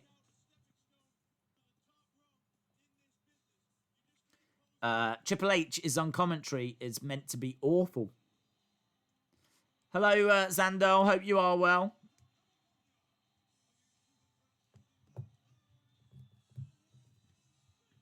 Sean says a rematch from WrestleMania 14. Here comes Shamrock then. So winner of this is going to be King of the Ring for 1998.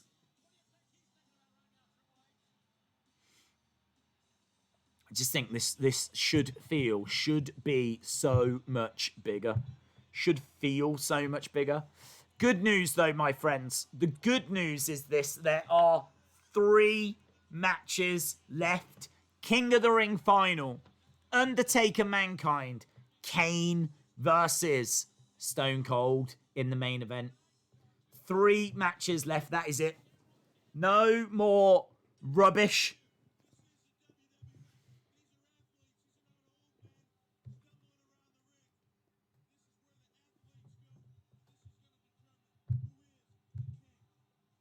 This is where the athletes go, says Triple H. Ken Shamrock, look at his eyes, look at his facial expression.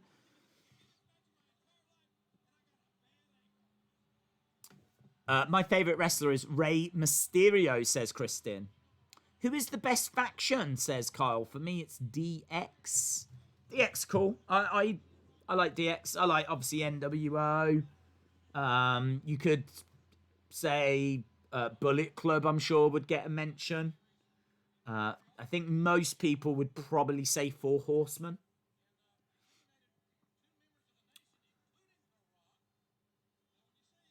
Triple H already preparing himself for his new role in WWE, says Heather.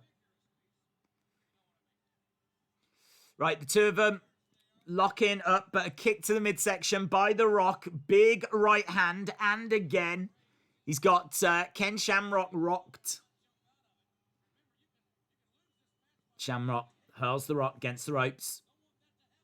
Goes for a clothesline, couldn't quite get it. Picks up The Rock. The Rock lands on his feet.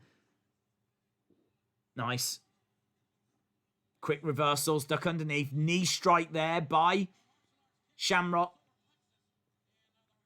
It's been such random stuff in this show. I think the most random thing I've seen is that Al Snow moment where he ran the whole length with Brian Christopher standing there just screaming and not moving. Lauren says The Shield. Elaine says this was not a good pay-per-view. I know, dude. When will you start doing toy hunts again? When will toy shops get new figures in? Then I'll start doing it.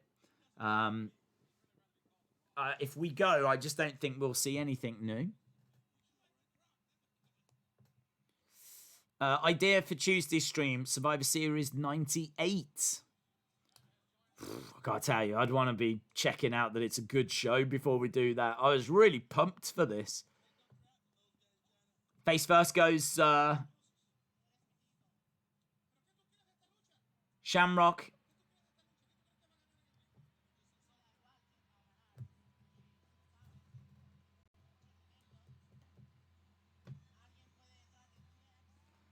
I mean, the thing with this as well is that they're paying a bit of attention to Triple H on commentary and China on commentary. It's kind of taken away a little from the match. It's a bit distracting from this final.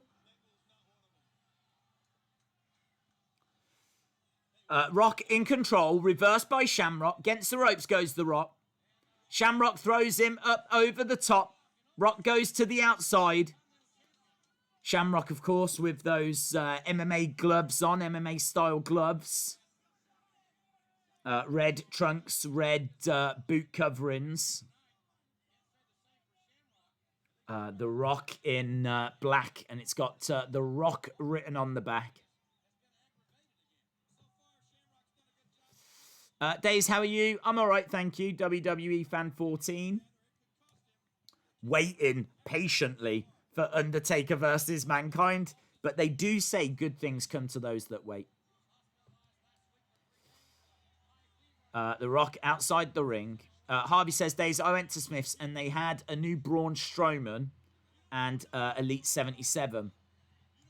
I checked online and my local one didn't. Triple H drinking some water and spitting it in the face of The Rock. Again, it's what I'm saying. It's distracting. It's like this King of the Ring final is playing secondary, you know. Ken Shamrock slamming The Rock into the commentary table. Rake of the back. The Rock with a big right hand. Strike to the midsection by Shamrock. Rock raking the eyes again. Rock hurling Shamrock into the ring. Days, to be fair, the best anything in wrestling is a matter of opinion. I agree.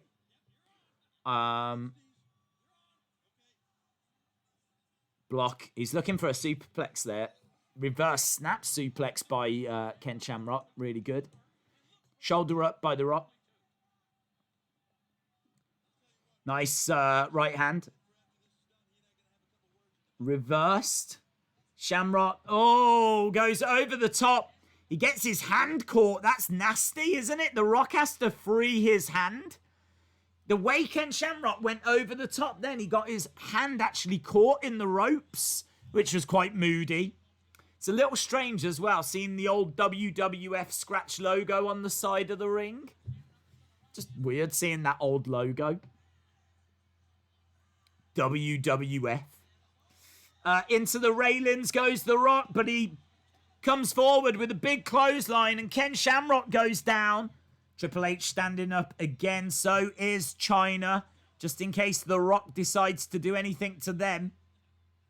China still standing, but The Rock moves out the way. He picks up Shamrock, drops him down on the edge of that railing. Some guy in the crowd having a right go at The Rock.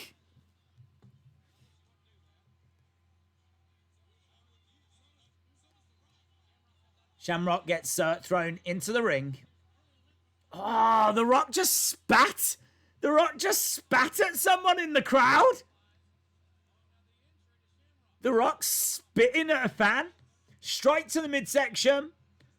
Rock going back against the ropes. Swinging net breaker. 2. Shoulder up.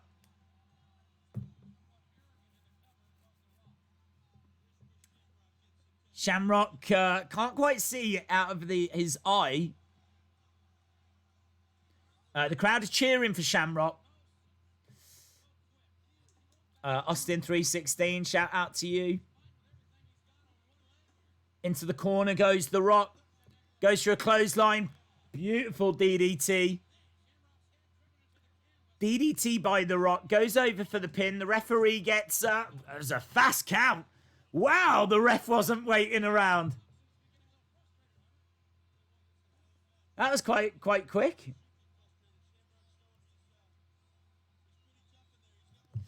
Whatever happened to this Rock guy, says James Chadwick.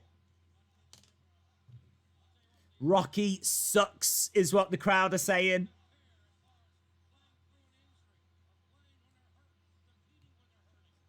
It is playing second. Seriously, Shamrock and then Mr. Ass in 99. King of the Ring in the Attitude Era wasn't great. I agree. I mean, they've never really had, I would say, like, Brett winning and Owen winning 93, 94 was really good. Wasn't it Mabel in 95? Austin in 96 was great as well, of course. So kind of you look at that period and you go, I mean, I can see why they would put it on Mabel. You know, big guy. I can see, but he wasn't great, was he, when the bell rung? It wasn't that great at promos. He just had a good look. So I think fans look at like 93, 94, 96 and go, yeah, that was great. But yeah, here it's clearly secondary to People's Elbow, and Shamrock gets his shoulder up.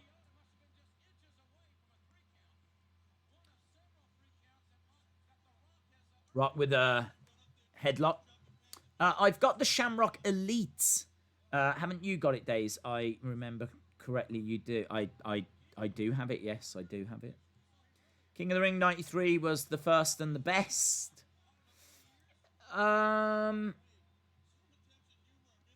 It's not. I mean, like, it is the first standalone pay-per-view. But obviously, it's not the first King of the Ring. King of the Ring goes way back, like to the mid-80s. I mean, we had King Harley Race, King Hacksaw Jim Duggan, King Macho Man, King Haku. Bret Hart had actually been King of the Ring before 1993. He won it, I think, the year before. I think he'd won it in 92. But yes, they made it its own thing in 93. Nice DDT by The Rock. 1, 2. Shoulder up by Shamrock.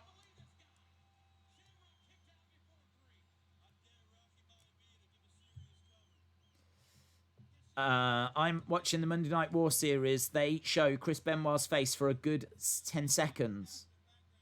Okay. The Rock for president, says Rozzy. Days, do you think Matt is in the good? Because I don't know. I wasn't there. I can't say.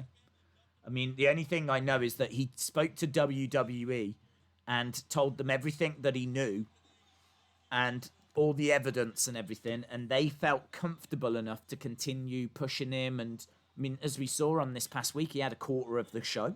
You know, I mean, they really are pushing him. But I don't know if they knew about the pictures that came out yesterday. We're up to 9. And the Rock's up.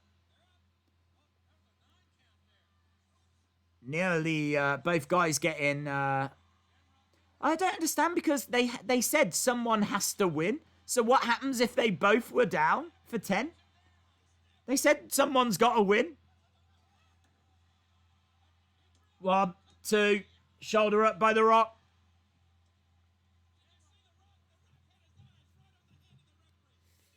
Rock goes for a clothesline, kick to the midsection by Shamrock, looking for another of those suplexes, gets it, bridges, shoulder up. Days, is Randy Orton actually the best wrestler of all time? No.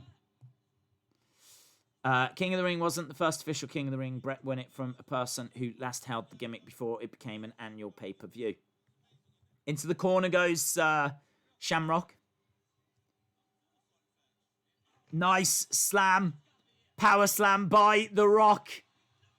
But he only gets a 2.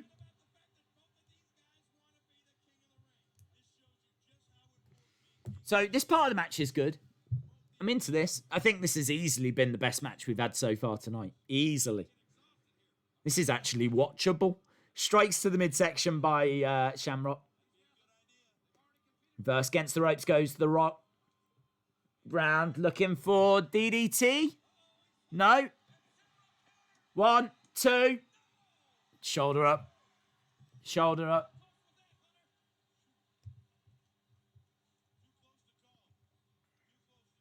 That was a Northern Light suplex. Strikes coming in by Shamrock. Strikes to the midsection. Reversed. Clothesline. Down goes Shamrock 2. I tell you what, Mike Chioda is counting so fast. Really, really quick. When I start my channel, I'm not going to show my face. There's a good idea for Tuesday would be In Your House, Canadian Stampede. It's only an hour and 50. Oh, that might be good. Shamrock going for the cover, but The Rock getting his shoulder up.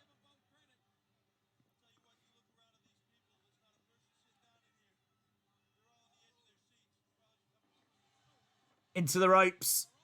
1, 2. Oh, that was close. Triple H just said, if you look around, everyone's on their feet. There's not a person in their seats. And he says, well, actually. But and you can clearly see everyone is sat down. Triple H just buried this match and the company in the process. The Rock in trouble. That was a tap. Shamrock gets it. Managing to tap out The Rock.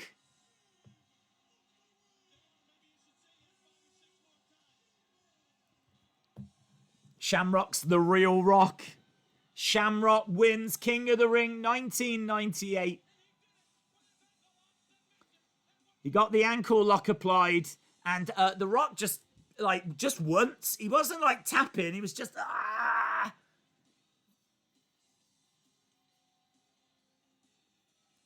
So there we go, Ken Shamrock. Nothing has been handed to Ken Shamrock. Nothing has been handed to him his entire life. King Ken. That's what we've got now, King Ken.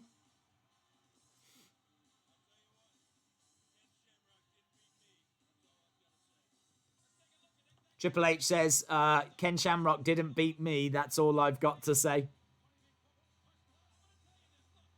It's lovely. I love the way he gets into that ankle lock.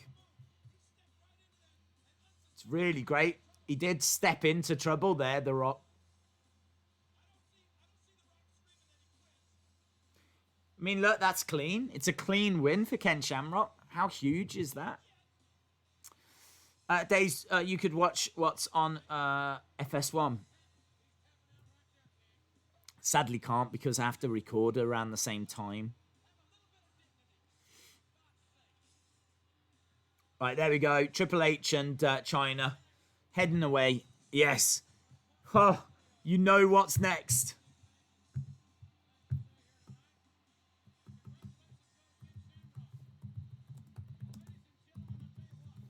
Here we go. We've waited and suffered. There's legit been one good match before this. So, there we go. At least, I mean, I feel a little more knowledgeable about this.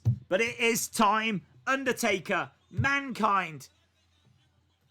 Hell in a Cell. The cell is coming down. So, I can tell you that, yeah, Foley was meant to be facing Austin inside for the title inside Hell in a Cell, but creative just weren't feeling it, and so it's they went this way instead. So they did the Austin Kane match, and then they did Foley Undertaker. Foley said that he was a bit worried about this because this feud had kind of settled down. It was done, like it'd been completed a while ago. So the fact that they were coming back to it here, he was kind of like, I just don't know if it's got, I don't know if it's got the heat behind it, you know? I mean, you can see from the show, everyone is talking about Kane and Stone Cold. It's all about Kane and Stone Cold. That's what they've built it as. This is just a nice little co-main event, if you will. And even when Mick Foley comes out now with a chair, he says the reaction is kind of lukewarm. The reaction's lukewarm. They're not really going crazy or anything. They're not like desperately waiting for this match. It was Terry Funk that came up with the idea that Mick Foley should start this match on top of the cell. If you have not seen this match, and apparently there's a couple of people that are joining us right now that have never seen this match, you are in for a treat. You are in for a real treat.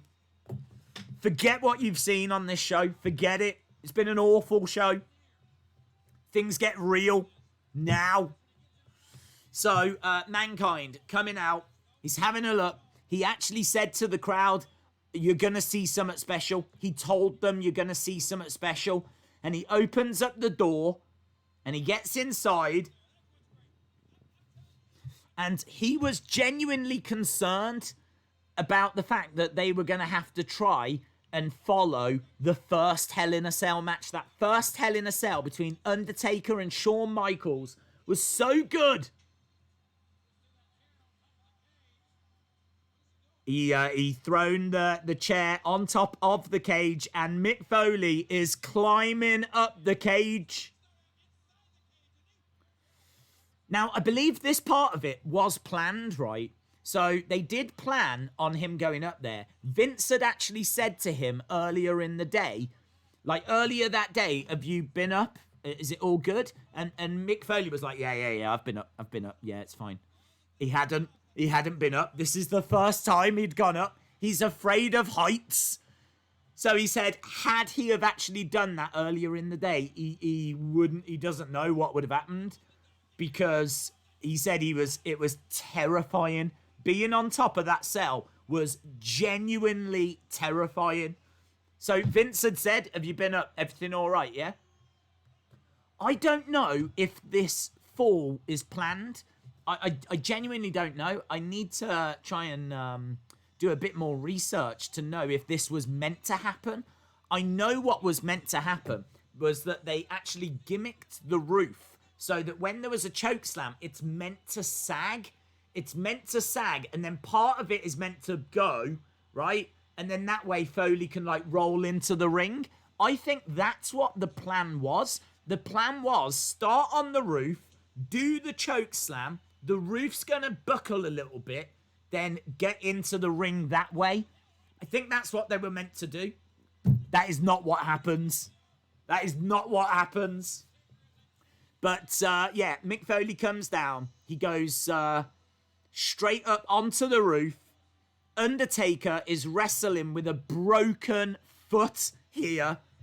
He is wrestling with a broken foot. And Undertaker said he knew that whatever it was going to take, he was going to climb and he was going to get up there. But he is having to climb with a broken foot. Before this match has even started, he's got a broken foot. And they actually talk about this in the video where they talk about this match. There's a video on the WWE YouTube channel where they talk about this. And that's where a lot of the information I got came from. It's really, really interesting video. So Foley is on top. He's got a chair in his hands. Undertaker has come down. Undertaker going straight over, and Undertaker starting to climb up. Foley going over to grab the Undertaker, fires in a big right hand. Undertaker goes down. And as I said, the reason they're doing this is because they wanted to do something to better that first one.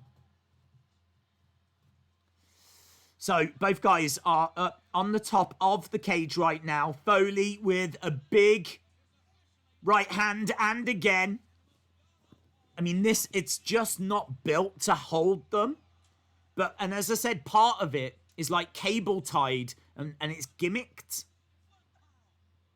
So Foley with that chair, smashing it across the back of the Undertaker, fighting on top of the cell. Of course, we would see people going up on top of the cell a few times in the future.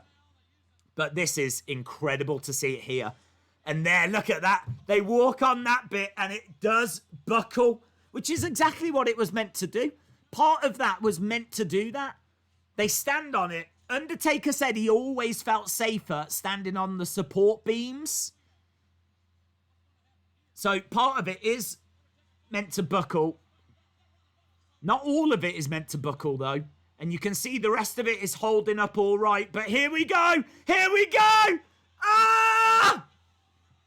Thrown off the top. The camera's not even in a great position for it.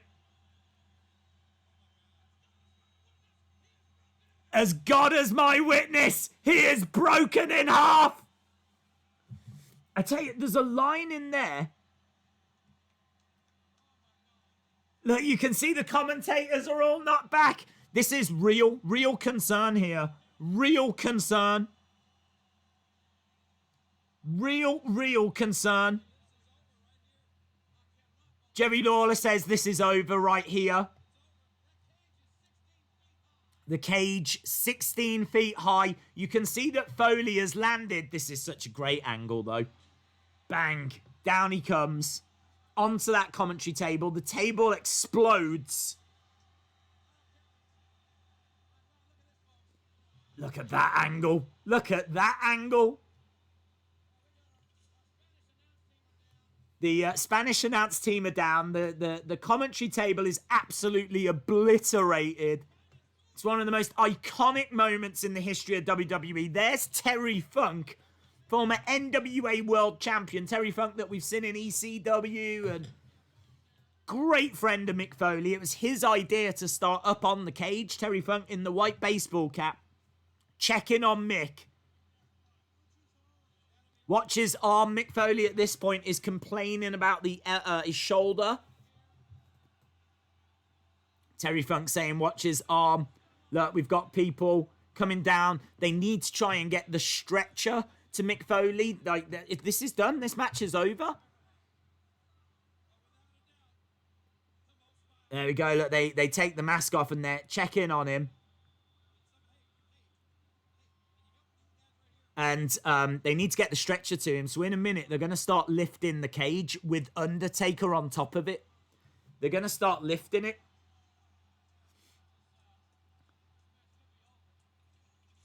Look, they're just, I mean, look, how much money have they made from that clip? That one moment, how much money have they made from that? How many people have bought the network to show friends that moment? How many? It's one of the most talked about moments in the history of wrestling. It's incredible. And it looks every bit as impressive in 2020 as when it happened in 1998. Undertaker just standing. I mean, what can Undertaker do? He's just standing on top of the cell. They're trying to get the commentary table out of the way. I think that line is really interesting. That Jim Ross comes out with, good God Almighty, they've killed him. I'm sure he says they've killed him. I'd want to double check that. I've always wondered about that. Jim Ross has said that came from a very real place. Like his comments. But what does he mean? They've killed him? There's Vince. Look, there's Sergeant Slaughter. They're raising the cage so that they can get the stretcher to him. I mean, I gotta tell you, that's dangerous. Raising a cage with a competitor. I don't even know how you get that cleared with health and safety. That ain't happening in 2020. But the cage, it's weird seeing the cage being raised with Undertaker just standing on it. Undertaker said he knew he was just going to have to stand there and, you know, wait until whatever. But the stretcher's here and they're putting Mick Foley onto the stretcher. Mick Foley, at the end of this match, right, when the match is over, they try to put him on a stretcher again. Mick Foley genuinely asks the question. You can't hear the question being asked, right? So he hasn't done this for TV. He doesn't ask this question for any kind of effect, right? You can't hear him saying it. But apparently, they bring the stretcher. He turns and he says, have I been on a stretcher already tonight? And they said, yeah, like literally like moments ago after you fell. He's like, I can't go on a stretcher again then. I can't go on a stretcher twice, not in the same match. And so he refuses going on the stretcher, but he can't remember being on the stretcher. He even asks when he gets backstage, he says, did I use the thumbtacks? And they're like stuck in his arm. And they're like, look at your arm. And there's thumbtacks in his arm. And he's like, oh. This messes him up in many, many, many, many, many different ways. This messes him up. But here he is on a stretcher. He's being led away. And at this point, he wants to go back to the ring. I mean, JR at this point can't know what he's calling. He can't know what he's seeing here, can he? He can't know how serious this is. Undertaker's actually making his way down. Jerry Lawler saying, I've never seen anything like this in all of my life. And there's Mick Foley. Mick Foley, look, getting up to his feet. Going back, look, they're pleading with him. Foley holding onto his shoulder and he's climbing the one side. Undertaker climbing the other. Both guys getting up top. And Undertaker going over. Again, don't forget, this is a gimmicked roof and it is meant to buckle and it's meant to expose a little area where Mick Foley can then like roll into the ring and they can make their way into the ring. That's what's meant to happen. Here we go. Undertaker with the chokeslam. Oh! Things that are not meant to happen. That is not meant to happen. The roof is not meant to give like that. Mick Foley actually said that the way he takes it is he doesn't actually take the chokeslam the way that he would in the ring. If he had have taken it the way that he would in the ring, which is where, you know, he'd get a bit more height and kind of come down a little bit more level, right? If he'd have done that, by the time he had been falling, he would have over-rotated. So he would have actually got picked up, choke-slammed, and by the time he's hitting the ring, he'd be coming down on his head. He would have been spiking if he'd have taken it the way he normally did, but he didn't. Thankfully, when he gets dropped through, he kind of goes through like this. So by the time he lands, he's pretty level. But they're saying that he was just inches away from catastrophe there. Like, he could have got spiked. That was not meant to happen. He could have landed on his head. Thankfully, he lands pretty flat. But he's in the ring. Undertaker has jumped into the ring. Seen a replay of it here, look. Not meant to happen. The way that he goes, look, by the time he lands, he does land pretty flat. Undertaker says as well that when he delivers it, he's kind of standing over pretty close to the pole in. And he said if he was stood in the middle, he's pretty sure he would have gone through as well. It's madness. He goes over the side. They have to raise the cage. The stretcher comes. He gets back up, climbs up, choke slam through. And Undertaker, I think it's at this point, Undertaker thought, and I think we all thought, that Foley had a booger. We all thought that Foley had, like, literally the snot beaten out of him. It turns out to be one of his incisors. It turns out to be one of his teeth. One of his teeth goes up through his lip and is wedged in his nose. You should see the shot in a second. Coming up here, there. That is a tooth. That is a tooth.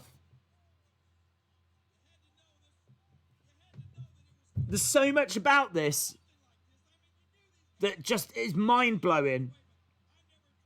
Tim White actually said that he was thinking, should I call this now? Should I just call it? I don't know what to do. There's a lot of people here that genuinely just don't know what to do. And even Tim White's like, do I call it? Do I let it go on? And apparently Mick Foley says, where's the thumbtacks? And at that point, he knew to just let it go and let it ride. It's incredible. Foley inside the cell. He's got the steps. He can't even pick up the steps. His shoulder has gone. Undertaker going over. Grabbing the steps instead. Foley, an absolute mess. With that tooth still in his nose. The steps driven into his shoulder. Everyone on their feet. Whilst Undertaker smashes those ring steps into Foley. There's blood around Foley's mouth. And he's smiling, says Robert Hall. Yes. He is smiling. Vicious strike by The Undertaker. And again, only now is this settling down to any kind of match. Not really a match there. I mean, it's Hell in a Cell.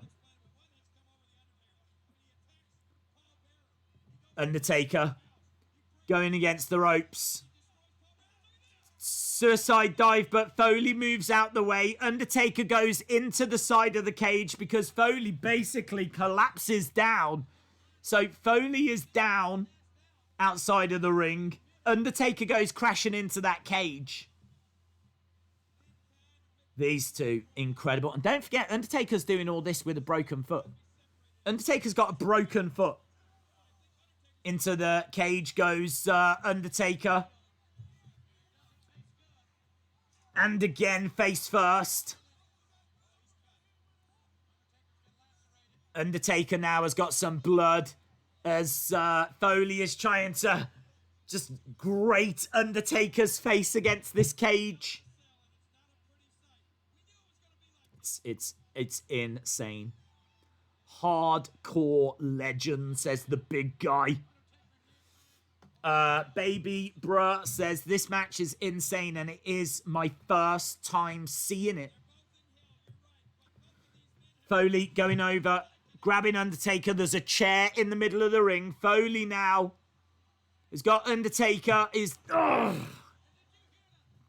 mean, even stuff like that, just delivering that pile driver onto a chair.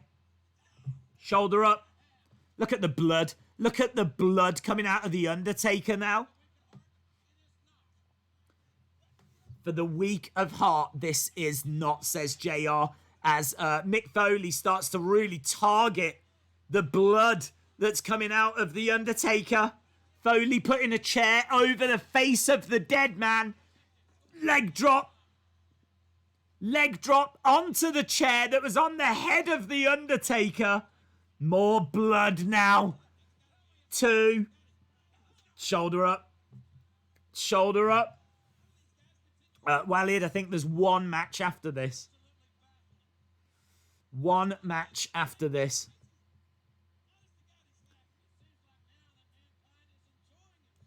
He is laughing and he's still got that tooth in his nose. Oh. Double underhook DDT.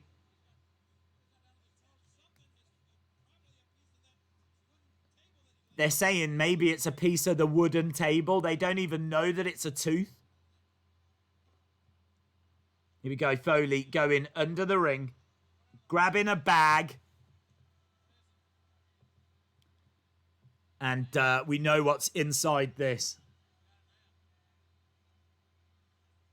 Thumbtacks. Thumbtacks just being spread in the ring. He empties out the whole bag of thumbtacks. It's just beyond sadistic, isn't it? Just think of everything you've seen in this match. Foley being thrown off the top. Foley being chokeslammed through the cage. Undertaker being grated against the cage. Having a pile driven onto a chair. Foley with a leg drop onto a chair, onto Undertaker's face. Blood pouring out of Undertaker's face. Now we've got thumbtacks down. Mandible claw applied as well by Foley. See, this is the kind of stuff that really you need the Fiend doing, but it's very hard for Bray Wyatt to do stuff like this and go this far. But the Fiend, if he's meant to be the darkness, you know, this is Foley. This is Mankind. I would say the Fiend is kind of the spiritual brother of Mankind in many ways. They're very comparable, the Fiend and Mankind. But Mankind would this is how far Mankind would go. He's got the mandible claw applied. Undertaker right now is fading. And he's not out yet. He's not out yet. Undertaker has got Mankind on his back. They're going back to the thumbtacks. Undertaker drives Foley into those tacks, and Foley rolls into them just to make sure, you know, just so that you get your money's worth. Look. JR says he is a human pin cushion. It's incredible. What I love about this match is that... Here we go. He's looking for the choke slam, and now he choke slams him into it. I love the fact that there's a lot of stuff here that they've used, like the cage, like chairs, that it's totally believable that they would be ringside. It's totally believable that a bag of thumbtacks would be under there. Tombstone. 1, 2, 3. And I love that as well. Foley pointed that out. He tombstones Foley, and Foley kicks his right leg. So he tombstones him. Undertaker wins, and you can just see Mick Foley's right leg. Even at that point, his right leg just kicks out, right? He hasn't got the energy to get a shoulder up or actually kick out, but he does just kick his leg just to show that he's still there, just to show there's still some fight in him. I love the psychology of that. That is so good. He's lying there, and he can't get a shoulder. He's done, but he can still get just enough energy just to move his right leg and show that... It's incredible. It's incredible.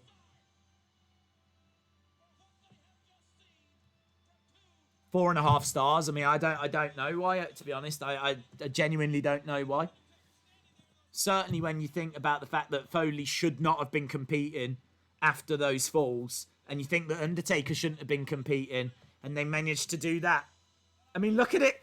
I love the fact that cage is still just hanging there.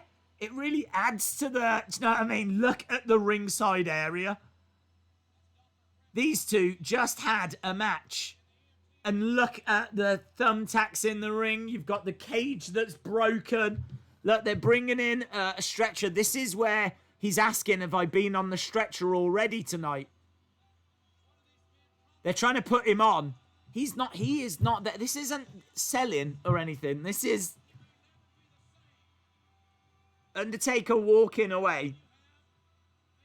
And I think he covers there. Look, he's asking, have I been on a stretcher? Have I been on a stretcher tonight? Look, he's talking to him right now. All of this adds drama as well, doesn't it? You know, him lying in the ring on a stretcher with all these people around checking on him. And you can tell that it's a very serious concern. I mean, the replays, the footage that they got from this match. Look at that. Incredible. Incredible.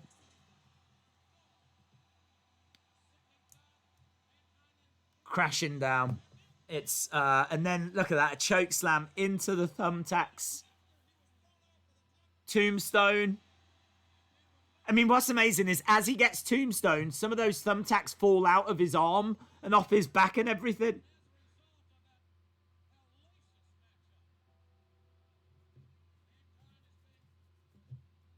They're trying to get him out of the ring. Thumbtacks everywhere. Look, you can see the concern, and Foley doesn't want to be carried.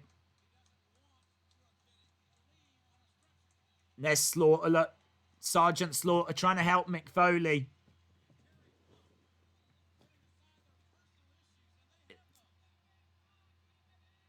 It's incredible. Well-deserved 4.5 stars. Look, we've got a camera right there. He can't remember a lot of this match. There's a lot of this that he doesn't remember happening. Of course, he's watched it back many times, I'd imagine. But Slaughter and Funk both helping Foley.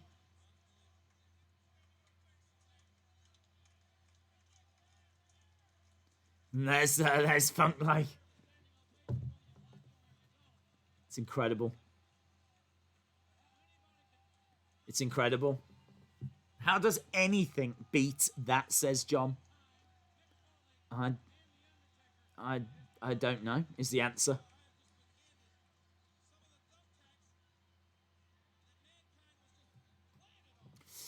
No question. 10 out of 10, says Heather. Dalton says 10 out of 10. Sonny Wolf says, "'Tis a 10 out of 10. Don't judge me. I've never seen it before."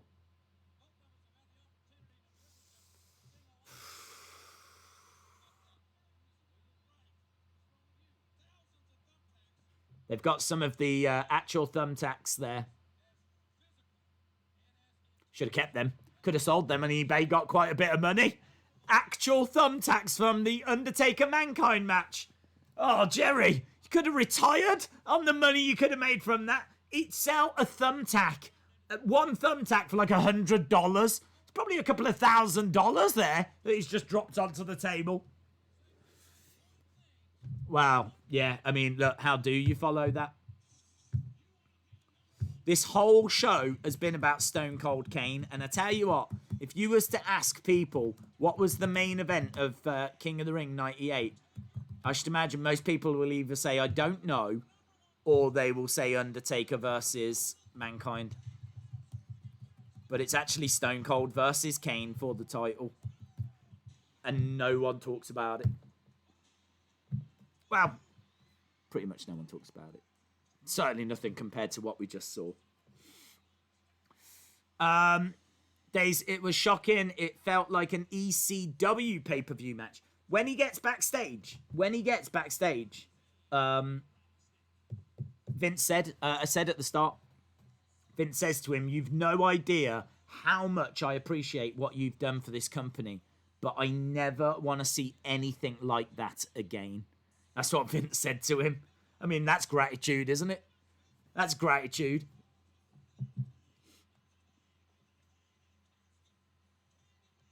It's incredible. And it's so dangerous. I can understand that being Vince's reaction. I can understand it. Because the potential for something going disastrously wrong, it was very, very real. It was very, very real. Fun fact, Stone Cold gets cut early, but shout out to Dave in real life. I know that Mankind said that he didn't have much strength to climb back up that second time. Again, a lot of this information coming from that great video that's on the WWE YouTube channel. So when he gets thrown off and gets put on the stretcher, that could have been it. I mean, honestly, that could have been it.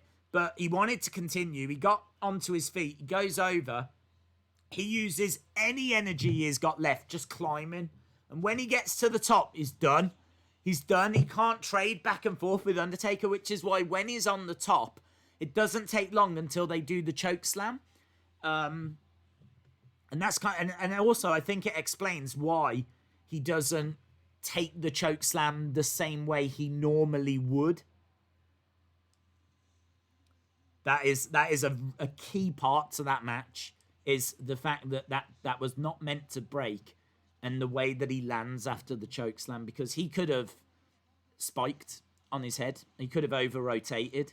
And he talks about that being something that he's thankful for that didn't happen, you know. So amazingly, the way that Mick Foley looks at that match is, could have been worse. Could have been career over. Could have been life over.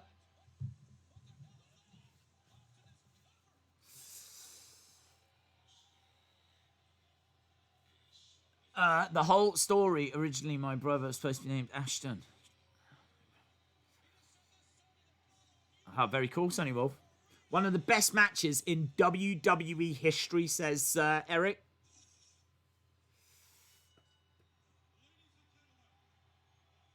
Right. First blood match.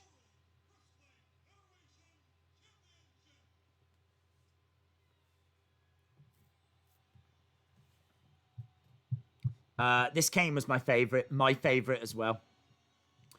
I gotta tell you, I'm so pumped after that. I mean, like, I feel like I can watch a show now. Do you know what I mean? This has been an awful show. It's been rubbish. If this show didn't have that match, we would not have been watching this. But it was totally worth it. Totally worth it for that one match. Totally worth it. Kane and Paul Bearer making their way down. A superhuman destroyer.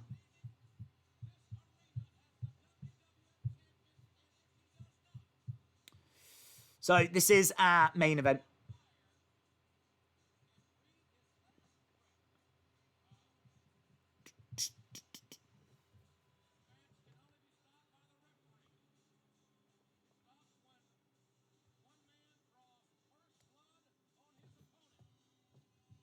Okay, so Paul Bearer and Kane in the ring. Hoping 2K subs for you, my friend. Shout out to you, Donald Jackson. Kane also wearing the two-sleeved attire makes it even more problematic to tell if Kane is bleeding. That's true.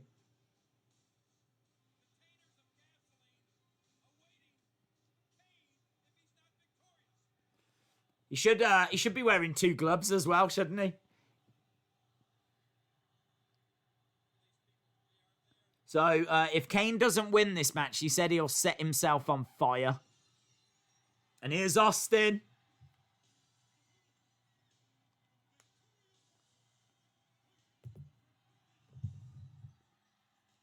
Stone Cold making his way down.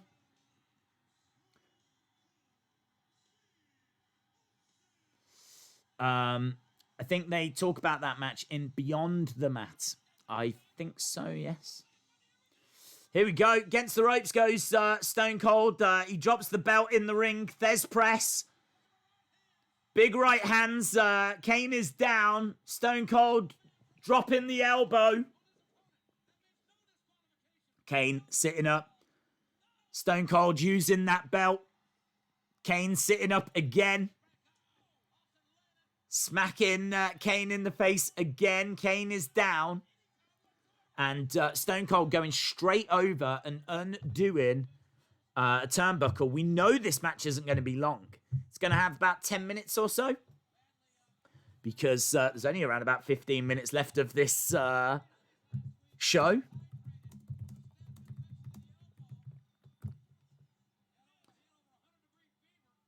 Yes, that's true, actually. Stone Cold had been in the hospital because he had a staph infection in his elbow, which is why his elbow is so heavily bandaged.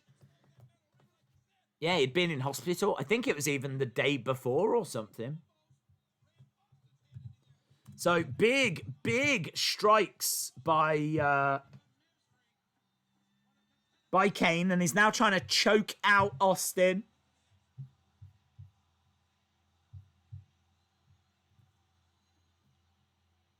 I can tell you that Dave Meltzer gave Undertaker Mankind 4.5 stars. This match gets 3.25, so not too bad. Not too bad. Ken Shamrock, The Rock had 3.25. Certainly, these final 3 matches have saved this show. 2 matches on this show got minus star ratings. 2 matches got 1 or 1.5 stars. 4 matches out of this show are just absolutely abysmal. And there's only 9 matches on it. Strikes, big strikes coming in by Stone Cold. Hurling Kane face first into the ring steps. And again.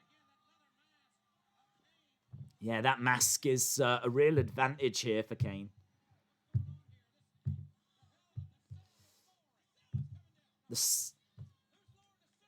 The cell is coming down.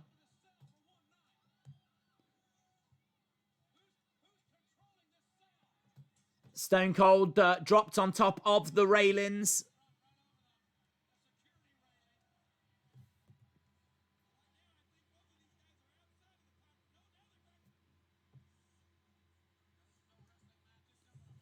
into the ring steps. So, yeah, the cell has been lowered.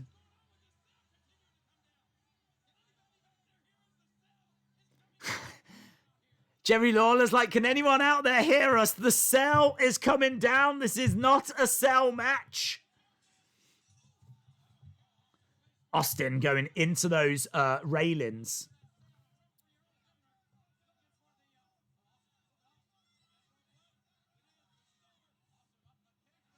So this cell is coming down, and Kane is trying to hold Stone Cold in position. Stone Cold is trying to hold that cell up. It's coming down on Stone Cold. Austin is in a bad place here. Kane choking Stone Cold. So, yeah, the cell has been lowered. Into the side of the cell goes Stone Cold. Terry Funk was also called Chainsaw Charlie, says Colin. It is. General Snotty Naughty says Kane looked so good back then. Face first goes Stone Cold into the cell. And is hurled into the other side of it as well. He's getting thrown all over the place here. We've literally got 11 minutes left. That's it. 11 minutes left. Big strike by Kane. And Kane hurls Austin into the ring steps. And you...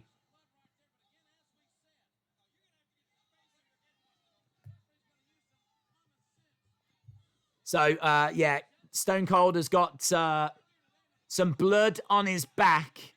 But the commentator says, no, you've got to use a bit of common sense in this match. It is first blood, but that's not good enough. So even though Stone Cold has got some blood on his back, it's not the right blood. And actually, Kane is caught in the doorway, and they're starting to lift the cage now. Stone Cold firing in some big strikes. Kane doing a great impression of Superman. It's kind of in the air. And that cage, that cell is now being lifted again. It's like Vince backstage, isn't it? It's like, yeah, look at this.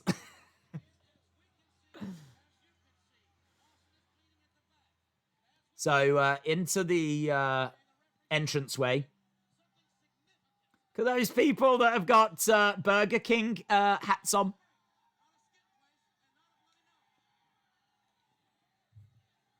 A slightly bloody nose isn't going to do it either, according to JR. It's got to be the right kind of blood. Stone Cold taking Kane all the way up to the entranceway.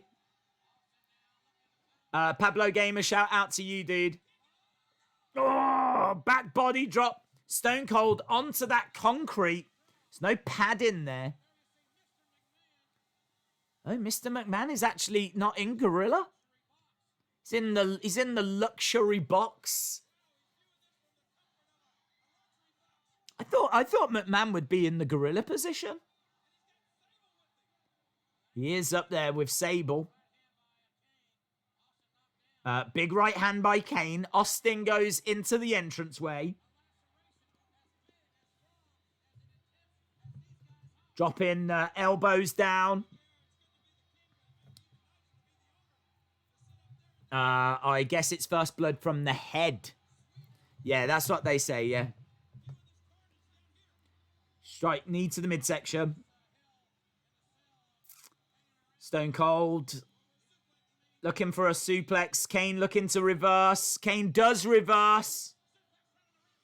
And suplexes him on that little ramp. It is like it's a tiny ramp. So they're right in the entranceway. So, as I said, there's no screen or anything. They're just fighting right by the entranceway. Smacking him face first into one of those spotlights.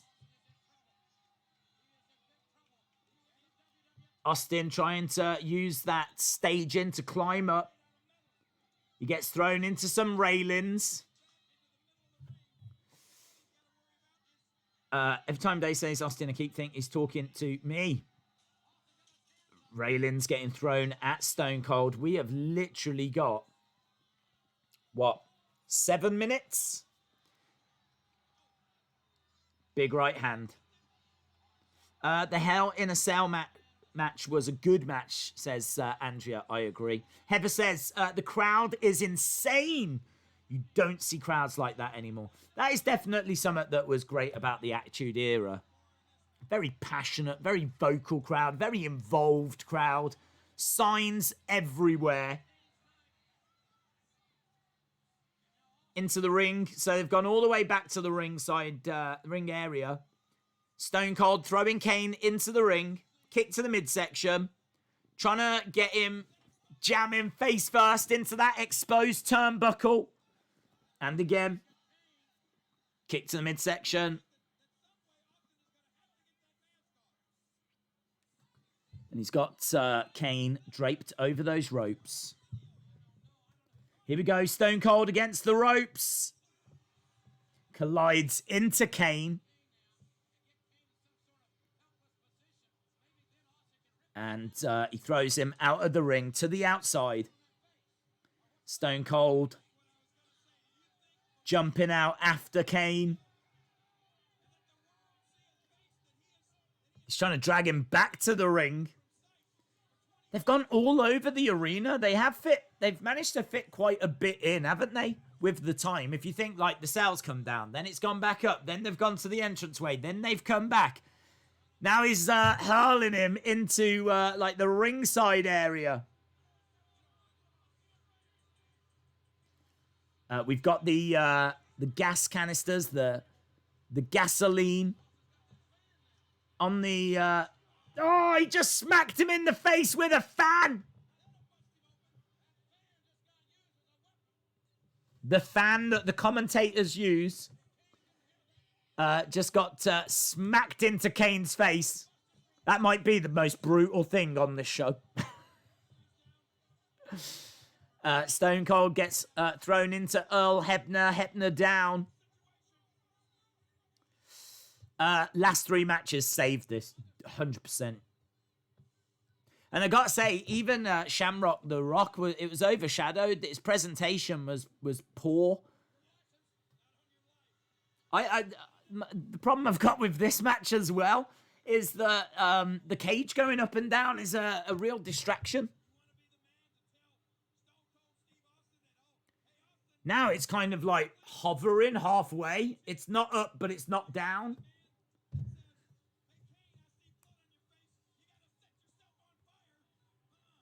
Into the corner. I mean, the people in attendance must be wondering what is going on. Nice uppercut. Stone Cold goes down. Vince doesn't look concerned as he's watching this unfold. Why isn't Vince, like, trying to get someone to sort the cage situation out? I don't understand. Why is he sitting there watching this, just going, yeah, this seems fine. I think everything's fine with this. Like, it's his company. Shouldn't he be saying to someone, can we get that cage lifted? Why is the cage like that?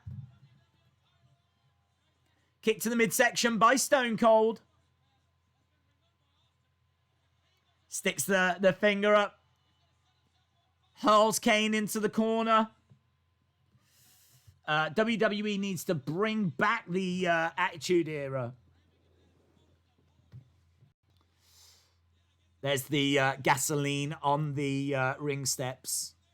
Man, he really hurled Kane into that exposed turnbuckle then. Kane is down. Here comes Mankind. Mankind racing down with a chair.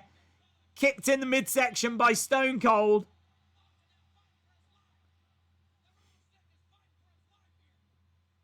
Mankind with that chair gets booted. I mean, Mankind shouldn't be out there now. Stunner! Stunner! Stunner to Mankind. I should imagine the fans are just happy to see him up. A stunner to Kane. So Stone Cold delivering stunners. And here comes Undertaker. Undertaker coming down with a chair. It's just overbooked, innit? That's the problem. Look at all these people involved. Undertaker trying to hit Mankind with that chair. He clotheslines Kane out of the ring. He goes after Mankind. Big right hand, and Mankind goes out of the ring.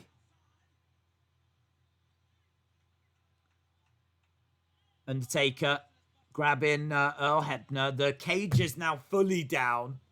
And look at the blood.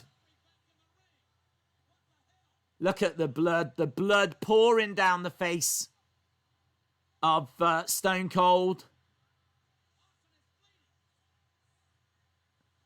Undertaker with the gasoline. Undertaker's tipping it on the ref.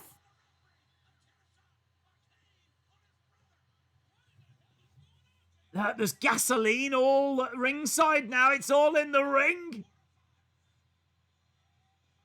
Kick to the midsection by Stone Cold. He is bleeding. Stone Cold is bleeding, but the ref's got bigger problems right now. Like, he's covered in gasoline and he might be about to get set on fire. Stone Cold grabbing that chair. Hits Kane with the chair. Earl Hebner calling for the bell.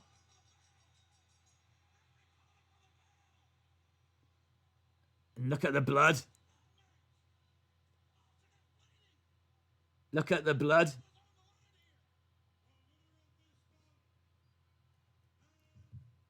And new champion. So he wasn't beaten. He just bled first. It's a really good way, actually, that match of having a great looking image. You know, I mean, Stone Cold with the blood there looks awesome. It's a really good way of taking the title off him, making him look strong. He never actually lost the match. He just bled first.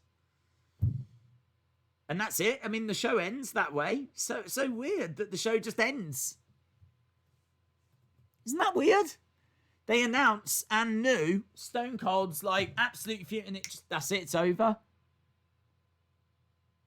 Weird. Just an awful show. Just an awful show. I do like the end. I like the blood coming down. I think there's so many way better ways. I can't even talk. There's so many ways they could have done that better than what they chose to do at the end of that one.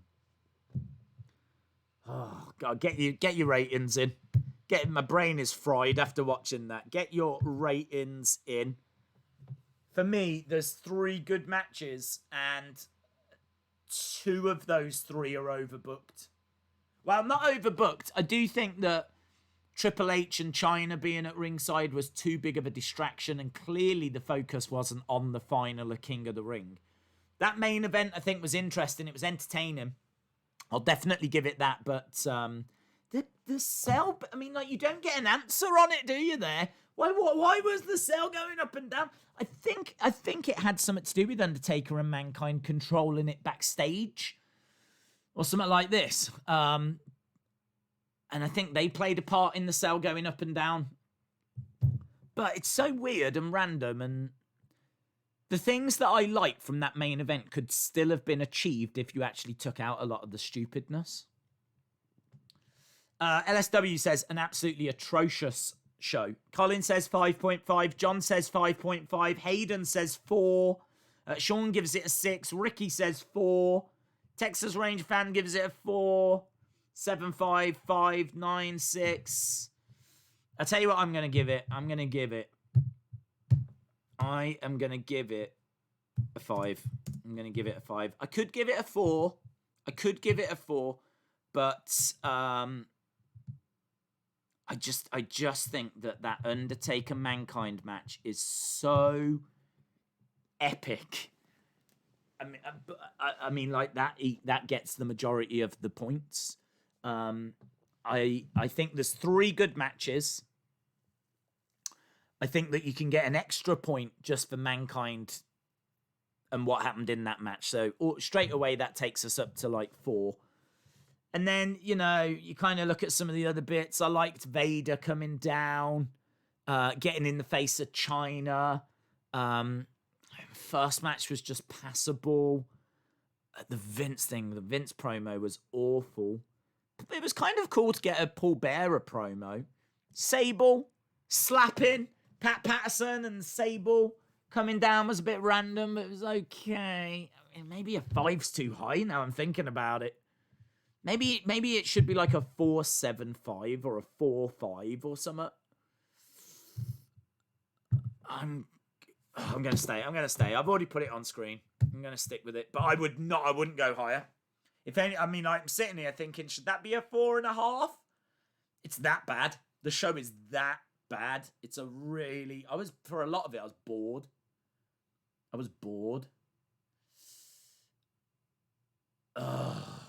It was bad, man. It was bad.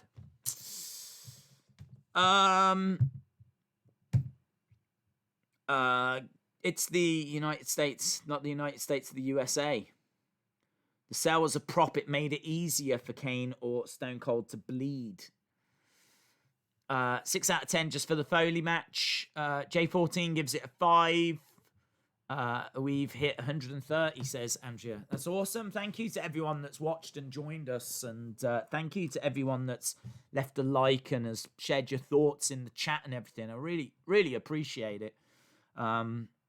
Yeah, this was an eye-opening stream. Let's put it that way. But man, I gotta say, and I really do mean this. I would still do it again. Having watched that show again and seeing just how bad it was, I would do it again because we've done the watch-along now. We've actually watched that match. We've done the watch-along. I might even just take that whole match and put it up as a separate video one day. And my reaction and your thoughts and everything in the chat. So it's one that I've wanted to watch for a long, long time.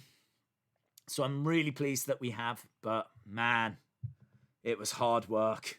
And that's it. We're done. We are back tomorrow for Raw. I don't know what we're watching on Tuesday yet. Wednesday, we got NXT and AEW. But of course, it's all about next. My focus right now is on next weekend. It's on UFC 251, one of the biggest. If you don't know anything about UFC, but you've just got a passing interest, join us.